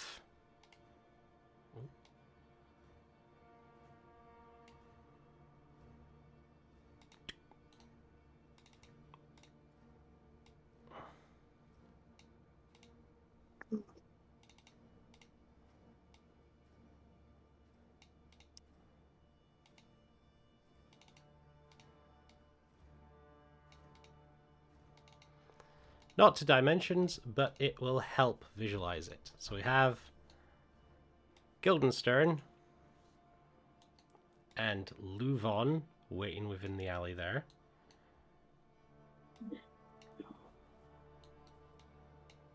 Assume maybe about a 10-foot per grid difference. We're gonna have Spore is waiting in this alley. Maybe you want to be right on that corner. And Siraj, you're in the alley as well. And Zalko and Relly, where do they want to be? More north. Alright, you're Honestly. north. Where the road would open out. Like so. Actually, would there be like kind of a weird stables situation where we could kind of hide out at There isn't stables a and stables, I'll go, you're in the middle of a city. damn it. Look, Rangers got pets, man. That's your Why is- problem to deal with. You can send Relly to the stables, which is near the edge of the city. Nope. Nope. Wasn't I was thinking I could pretend to taking care of her or whatever, but whatever. if my spectral book didn't glow, I would pop him out nearby, but he shed so 10 Zalko feet and of Relly, dim you're light. waiting on the main street. I'm waiting on the main street. Yes, so that big street up there is like where the alley would meet the main street. What about right So up you're here? Is that more of like an crossing alley? those alleys, yeah, right. In that case, can I get everyone who is invisible to give me a stealth with advantage? Everyone who isn't to give me a stealth check. Just normal boys I'm still. assuming not Guildenstern. If you're not trying to be stealthy, yeah, no. No, I mean, yeah, he's looking to meet this guy. He's not being conspicuous. I guess I give you just a normal stealth since I have disadvantage, right? If you're not invisible, then it would be still with disadvantage. Even with yeah, okay, sorry. Yeah, you're not You're invisible. right. Well, Unless someone makes you. Okay, we got some ones and some low rolls here. maybe he's hiding behind a telephone pole. 15. I got a 15. Which is impressive because there's no telephones yet. Something's Okay, a going on lamp with post. that He's hiding machine. behind a lamp post. Probably be in. Why have we all three there? Because that's where all three of you are hiding. Sure. Let's do that. Okay, so Guildenstern.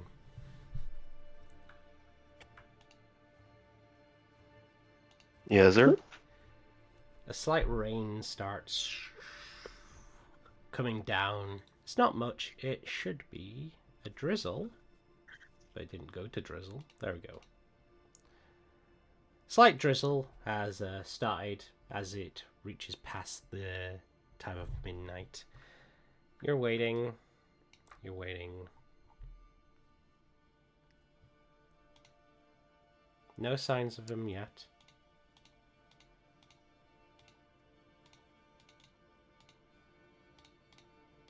Gonna kind of rock back and forth on my heels and my toes, whistling.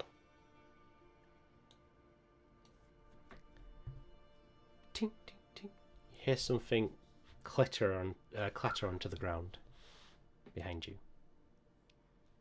Yeah, I'm gonna turn around and see what it is. There's nothing there till you see another rock come out from the alley over here. All right, yeah, I will. Actually, can I see anyone who's like throwing anything from where I am, or is it just Where too you dark? are, no. Got it. Um, I'm gonna cast light on a piece of copper and throw it into the alleyway. Boom. The area lights up.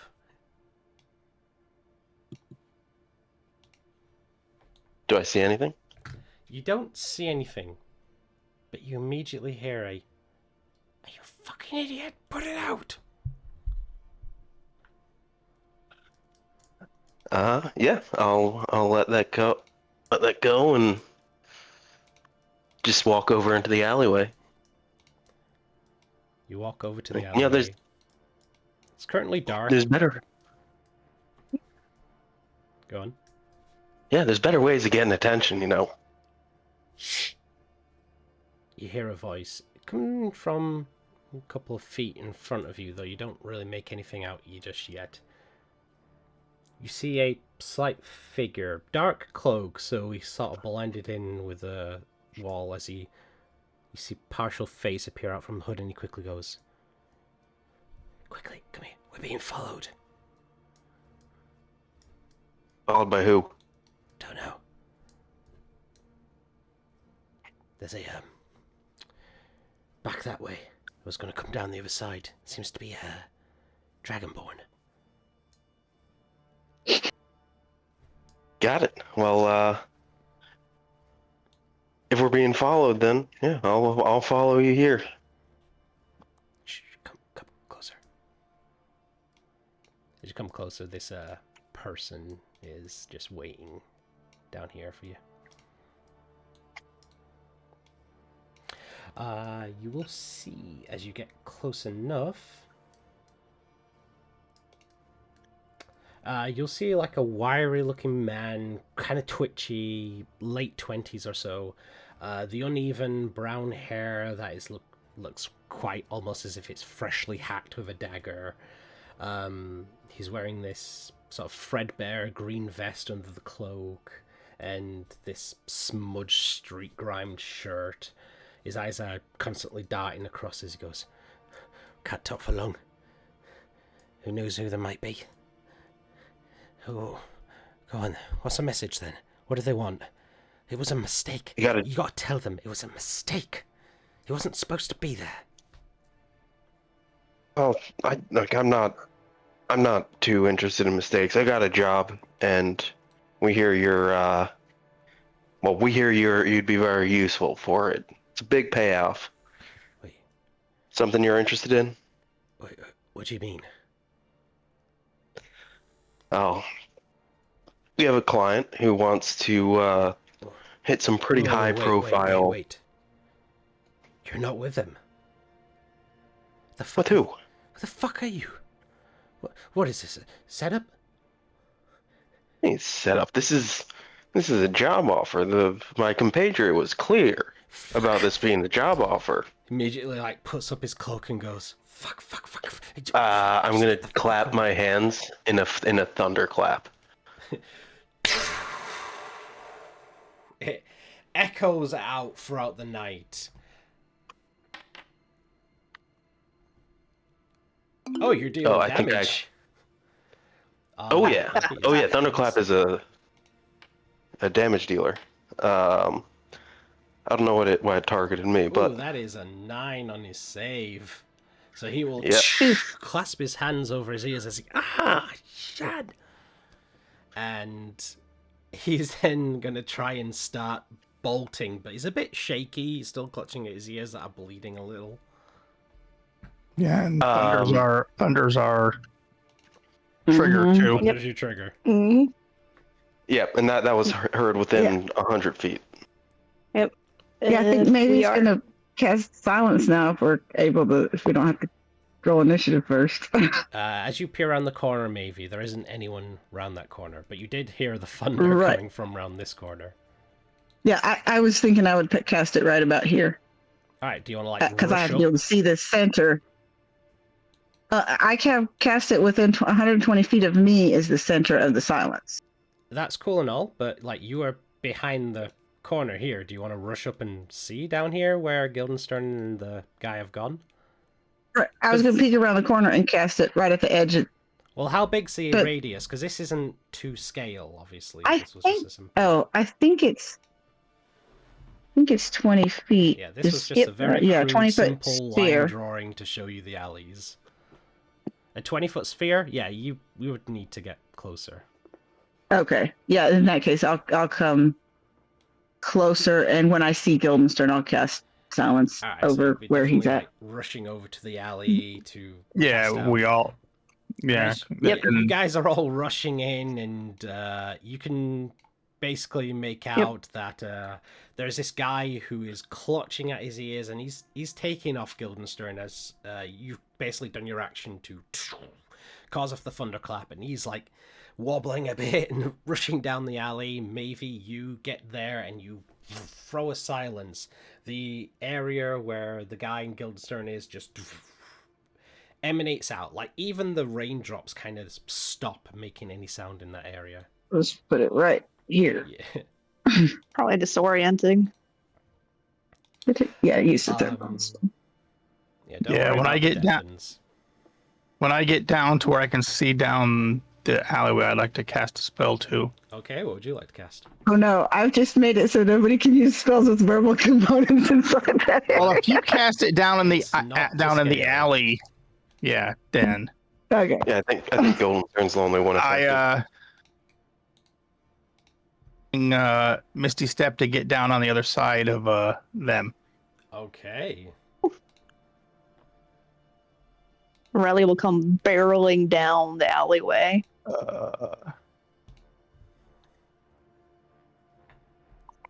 Alright, Lufon immediately, like, cast your Misty Step. That will break the invisibility, but you will appear right immediately in front of the guy who stumbles and hits you and almost goes flat on his back. Riley will try to pounce on him and pin the guy down. Alright, go ahead and make an athletics for Early. That one is the strength one, correct? It is. Yeah. She gets a +2, don't worry. Well, Oh. Oh. if we're never mind, you've already rolled. Go on, what would you like?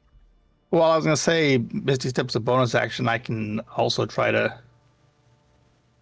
grapple him, but she already rolled. Alright, well, I I mean... mean, I guess I can do it on my own, You but can I still do could have it, helped.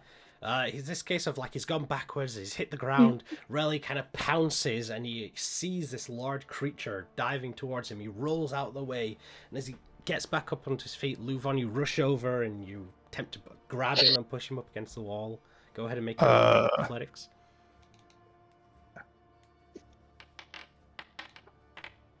Really? He's doing okay. Well, I'm getting better. I rolled a 1, now a 2. I guess next time will be a 3. It might be. Yeah, as you attempt to like grab him, push him up against the wall, he's slippery. He's this skinny runt of a guy. As you manage to grab the cloak and pull it off of him, he stumbles off and he's taking off down the alley. Anyone else? Zelka will try to shoot him in the leg. Okay, make a shot at disadvantage because you're trying to pinpoint that area in the leg.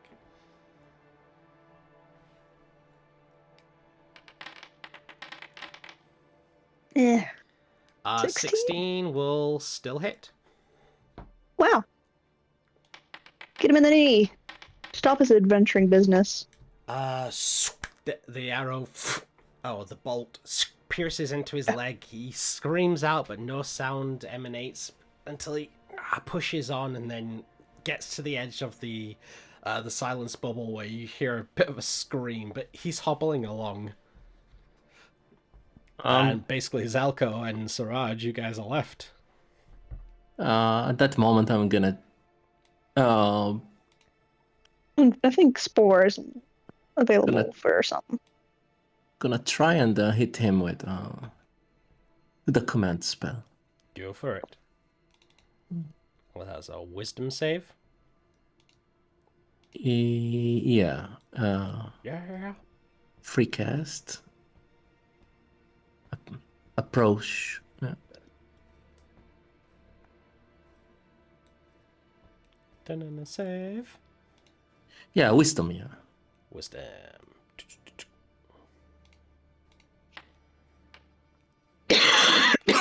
That's a 16 on his part. He succeeds. Okay. Rude. This guy is a slippery little bitch. Come on. Or basically what you got. What do I got? What do you got? Yeah, mister, I can run like 120 fucking miles. Yeah, runs after and trying to knock her prone, or the person. Him. Yeah, I will say go ahead and make a athletics check, and I'll allow it at advantage because you're invisible. Can I do it? Can I do it very acrobatically, just throwing both my legs forward? That would still be athletics.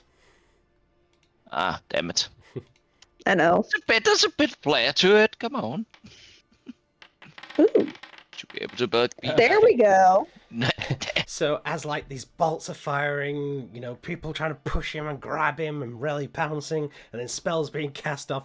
Spar, you're like, as you're whistling, move ahead of everyone, and then as he stumbles along, takes a bolt in, you just put your foot out and he goes over it, face first into the stone ground, rolls onto his back as you all immediately rush round him. No, please, I didn't mean it. I don't know what I've done to you lot.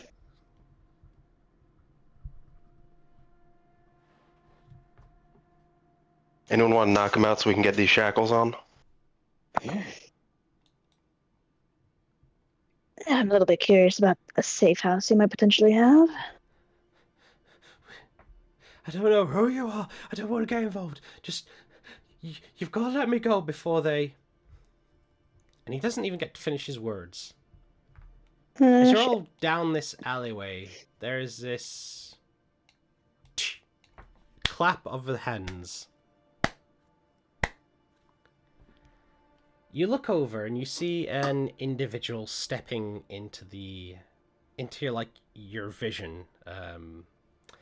You see what appears to be a teal-skinned gentleman. A dark goatee, shoulder-length hair that is jet black. This kind of like steep widow's peak going on.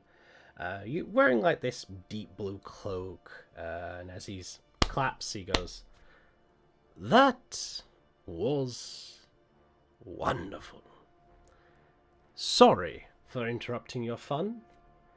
Do hate to be a bother, but he belongs to us, unfortunately." And who exactly is us? Well, two other figures join by his side. You see a lean half-elf in their early 30s, this wind-tossed hair that is the colour of ash that steps to his left, or steps to this teal gentleman's left. Then you see a stocky dwarf with a shaved head and a single burn scar that crosses his cheek, dressed in these dull leathers, and he steps to the right of this gentleman. You hear a of like something hitting the ground very softly, this kind of ashy sound.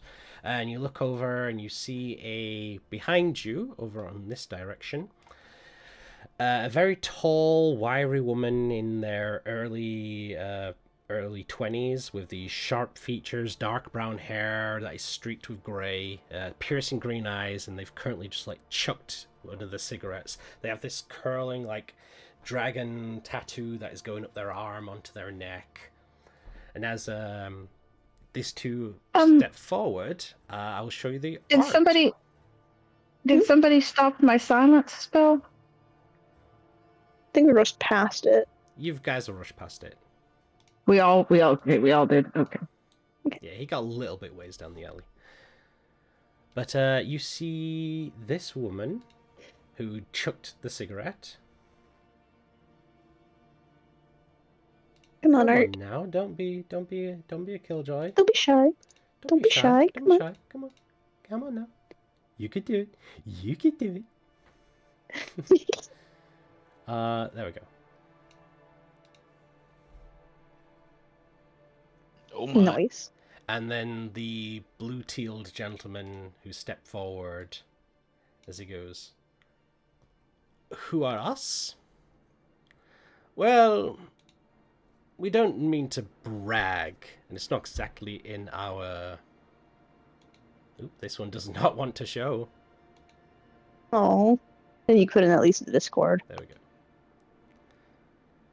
We don't mean to brag, and certainly not in my rights to divulge that information, but for now, you can call me the gentleman.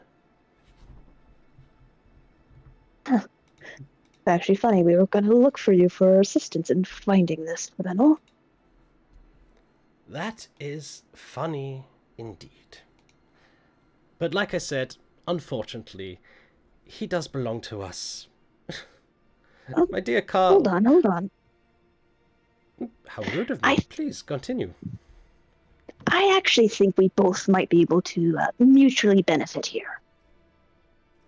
Oh. Do tell. I don't know what your business is, and I, quite frankly, do not care. We are trying to get in good with the Richter. This man is wanted, dead or alive. He is identified with a mask. Pretty sure that if he can part with said mask, maybe a little bit, maybe a tooth, we can convince the Richter he is dead, and then you could take him and do whatever you want. Interesting proposition.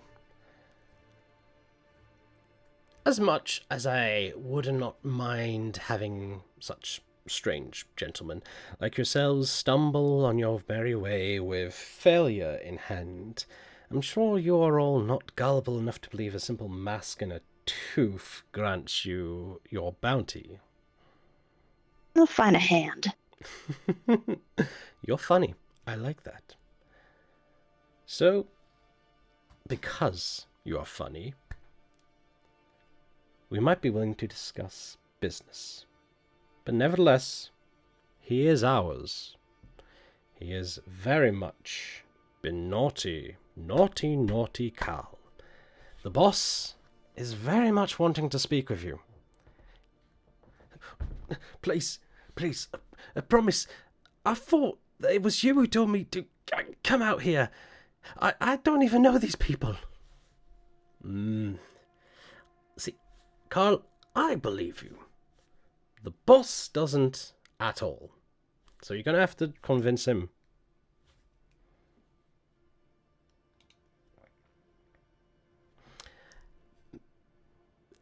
Very much apologise. I'm being very, very rude. Not standing up to my name. You are all... We're the Fated Few. What a prestigious name. We, however, are involved in some matters, so if you would not mind, please allowing us to take our quarry here. We'll be getting on with our business. You can get on with your day, and we would happily reimburse you for your trouble. I mean, what is this worth to you, this simpleton? Well, the problem is, Oh. we kind of do need to complete this task. I mean, what do you really Uh, need him for? Get into standing with a proper judge, a prim asshole? What is it that you need off of him? Do I sense any lies, or when he says, "What will you make of this simpleton?" Like, Make do an I insight check. Mhm. Okay.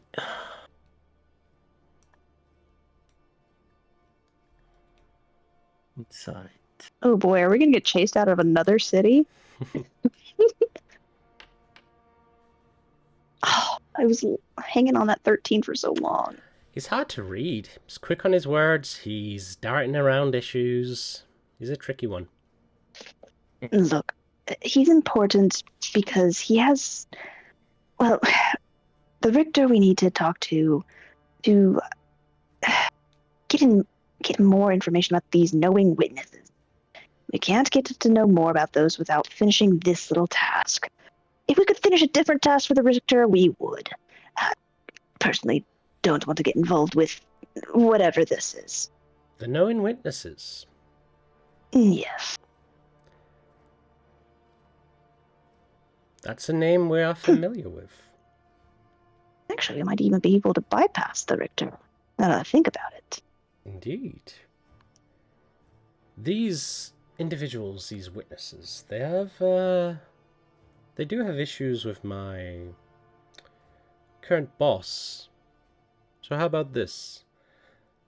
You simply walk away, and we can arrange a meeting. Perhaps our needs align. I think we'd need a little bit more than just a meeting. Like what? Well, do you know the passphrases that the knowing witnesses use? They challenged us last time we met with one, and well, we failed, and we'd like to not fail again in the future. Well, Rightly shot unfortunately, them if in we that. knew that, we would have our own ways of infiltrating this anonymous group. You see, we're not exactly part of them. But we were here first. You weren't here first. Of course we will. You hear Siraj like bucking from the other side and saying, "You weren't here first. Of course we are. And this guy doesn't belong to you. Of No course one he belongs." does. Now, hold on, Siraj. I'm pretty Ah. sure the knowing witnesses are a new group. This gentleman, although I do think I've heard that you are sort of new and upcoming. Not as new as these witnesses. Well, I've only currently been making a name for myself, though it is kind of intriguing to know that it has been getting round in the short while. But I'm sure you're well familiar with the organization that I represent, or at least have heard of us in passing. Please don't tell me the myriad. So you are familiar. Not to know. Bunch of jerks.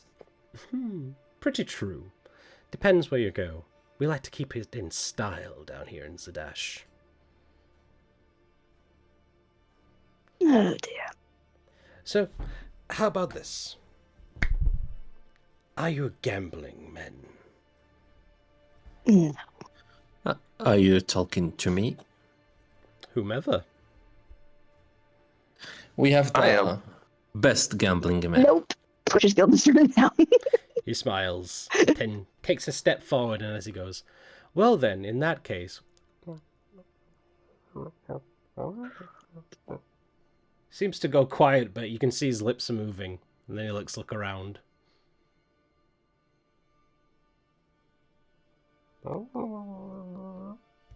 He seems to have stepped in the silence bubble. Oh. I'm just gonna like point to my ear. I can't hear you. You're in a. I can't hear you. Silence. I don't It's a think you can bubble. hear us. Silence bubble. Yeah, I think it does. I think it's both ways. He And I'm just gonna like cover up my ears. Can't hear you. turns back Can't- around and walks a few feet and goes, checking. Ah, Yeah, we got it. interesting. As I was saying, perhaps we can now come to a different agreement. If we are gambling men, how about a bait? Simple game. I win. I take the fool you have there, and we part our merry ways. Bygones be bygones. If you win, well then, we can set up an introduction with our boss and grant you payment for your bother. I like simple games as well. And I'm gonna pull out a die. I'll tell you what. If I roll a 6, we get the meeting and we get to keep the quarry. If I roll any other number, He looks at you. then Are those dice fair? they're the fairest dice I know. Make a deception check.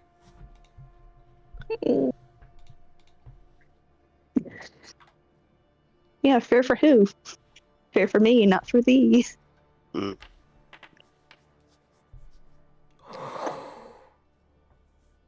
Oh no.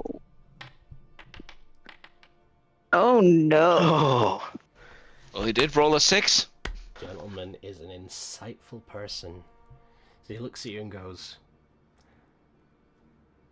I like fair games. So I'll leave it to you. If you genuinely believe in your heart of hearts that it is a fair challenge, sure, we'll have a rule. But do you really wish to play that way? I just say loudly to Guildenstern, don't play with this Viper. I don't like this guy. We were first here, and I don't want to gamble on this decision, even if I trust your skill, Guildenstern. well, what game did you have in mind? I thought a You know dice the- roll, but you think something else. I don't think they will like the type of games I like. Die wink at Zalko. So, He ponders for a moment. one last time. You guys leave. You don't look behind you. And you leave this poor guy with us. And everyone is happy. And this place will only know the few drop of blood this fella did drop a bit early. Takes a moment, nods and goes, that is an indeed a fair offer. Very frightening. I love the scowl. It definitely adds to the whole demeanor.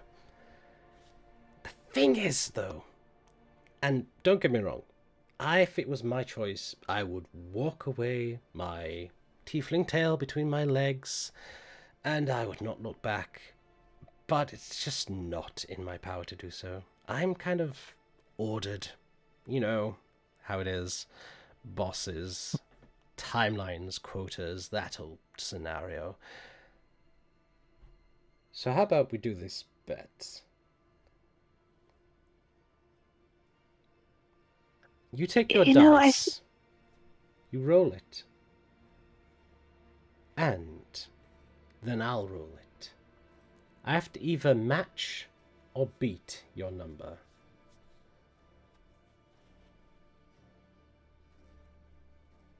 Just 1 second. Reading the wording on this I am reading the wording on the. I don't believe it's attunement. It is attunement, yeah. It is attunement, okay. Yep. Just gonna grab on Guildenstern's shoulder and like, I count on you. Otherwise, you know what you should do here. And But it is whenever I roll the dice, I get to control it, so I can't control his. But of course, if you feel as though that is a fair game, that is the game we'll play. Look, tensions are high here. And may I remind you all, as he's glaring at his group, I don't want any bloodshed in this alleyway, especially if my daughter's involved. With the Myriad. Your friend has a point. I mean, if we get started now, guards could show up, and then that's just going to spoil everything. Exactly. And to rightfully your point, if you're after just some clout with a Richter, I mean, there are better ways to go about it than this sorry sword. I mean, he knows what he's done. What has he done? It was a simple job, question. wasn't it, Carl? I mean, he wanted a place in the Myriad, and we gave him a simple task. Steal a few items from some places within the Pentamarket. We didn't tell you to attack anyone, did we, Carl? I swear, he wasn't even supposed to be in. It was just, he caught me, and then tut, Carl. We don't take excuses. Now, obviously it wasn't your fault, but I'm not the one you gotta explain that to. I mean, what's going to happen to him for that? I mean, you're going to just kill him? I'm not gonna do anything. I've just been told to take him to my boss, that's all. Well, will he get killed? Probably not. Is it going to be Can we have worse? him after? I Yeah, can could we just not have him tell after? you. I could not tell you. My boss has been very 50-50 on his whole killing and non-killing tension these days. It's not exactly my style. I tend How to about- prefer things in agreements and getting things done quietly. So how Exactly. about when your boss is done with him, then we take him off your hands? Cleaner. I mean, we're happy with the corpse. We're happy with the corpse. He ponders, puts his fingers together. You know what? I can agree to that. How about you, Carl? No, please. Carl accepts. Wonderful. Shall we then? No time like the present. How will we so- know when you've done so? Also, Good. someone said also.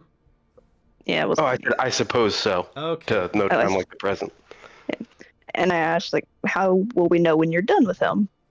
Oh, I'm By sure all we'll means, know. Please, and you may accompany me.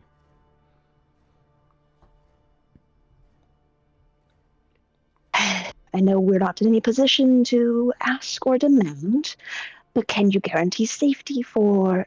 And he kind of leans his head towards maybe. That's one. She Safety from rolls her what? eyes so hard everybody can hear it. I can guarantee you entry. It would be whatever you can present to my boss that guarantees your safety. If you wish, you're more than welcome to leave her behind. I think that might be best. Maybe don't you have some nice books you just bought that you could read?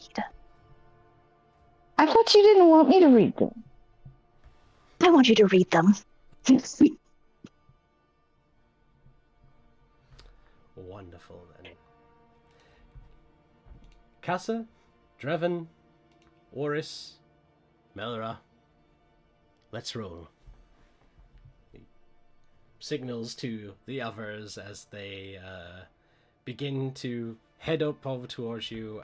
The woman who was tossed her cigarette has now relit another one, and as she approaches you all, she seems to be the one moving towards Carl.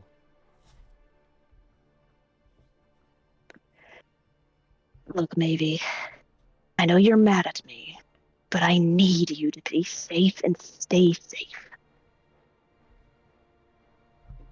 I'm not a gambling person.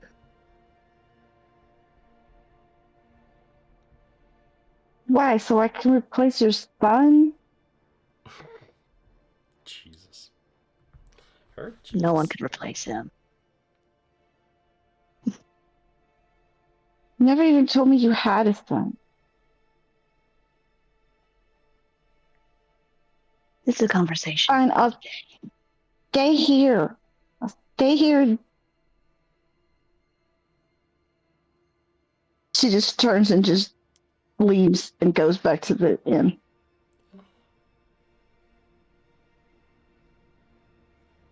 And Guildenstern, I am sorry. I have full faith in you and your gambling. But this isn't the Marriott, dude. Well, seems like we worked up a pretty good deal without having to bring out totally fair dice. Oh, well, we'll get your dice used soon. I'm sorry. I really did want you to use it, but I'm like, oh gosh. Maybe is so mad right now. I know, and I don't want to separate her, but it's like, oh. Actually, she agreed to it without any more fight because she's been wanting to get alone away from the rest of the party for a little while. So There you go. That's fair. And we will find out what Mavie gets up to and if she enjoys reading some of her books next week as the more boring of the group go to meet a myriad boss. Oh god. Maybe very own episode. We're all definitely in agreement that we're wanting to hear about Mavie sitting in her room with an erotic book. Oh, I mean, as long as we get read to. actually, that's not the book she wants to spend time with. Oh no. Oh. But nevertheless. Just- Oh yeah, her old man book. yeah. Quickly Yeah. take the stuff, put in ChatGPT, and say it want to make these elements into a room as a naughty book. Very much And do read not it for do us. that. You'll get, Yeah, you let's get not. very stupid results. But anyways, well done everyone. Thank you very much for a wonderful little short and sweet game of your adventuring around Zadash. And yeah, we'll get you guys engaging in Gallivant. Myriad talk next week. Oh, actually, We- let's discuss the upcoming weeks. So we are closing in on the holiday season. Are the next few weeks good for everyone? I mean, I'm not going anywhere. I'm too poor for that shit. Probably. Okay. We'll discuss I'll have some matters- travel, but I'll discuss Yeah, we'll discuss offline. matters getting closer to December then. All right. Take care, everyone. Cool. Is it Saturday or Yeah. Sunday?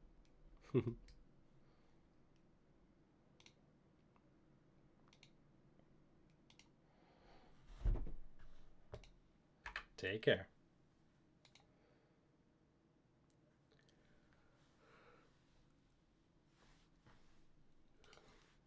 No. Ah, yes, there's that.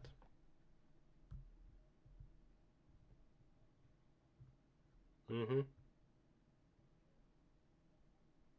Yeah, they are.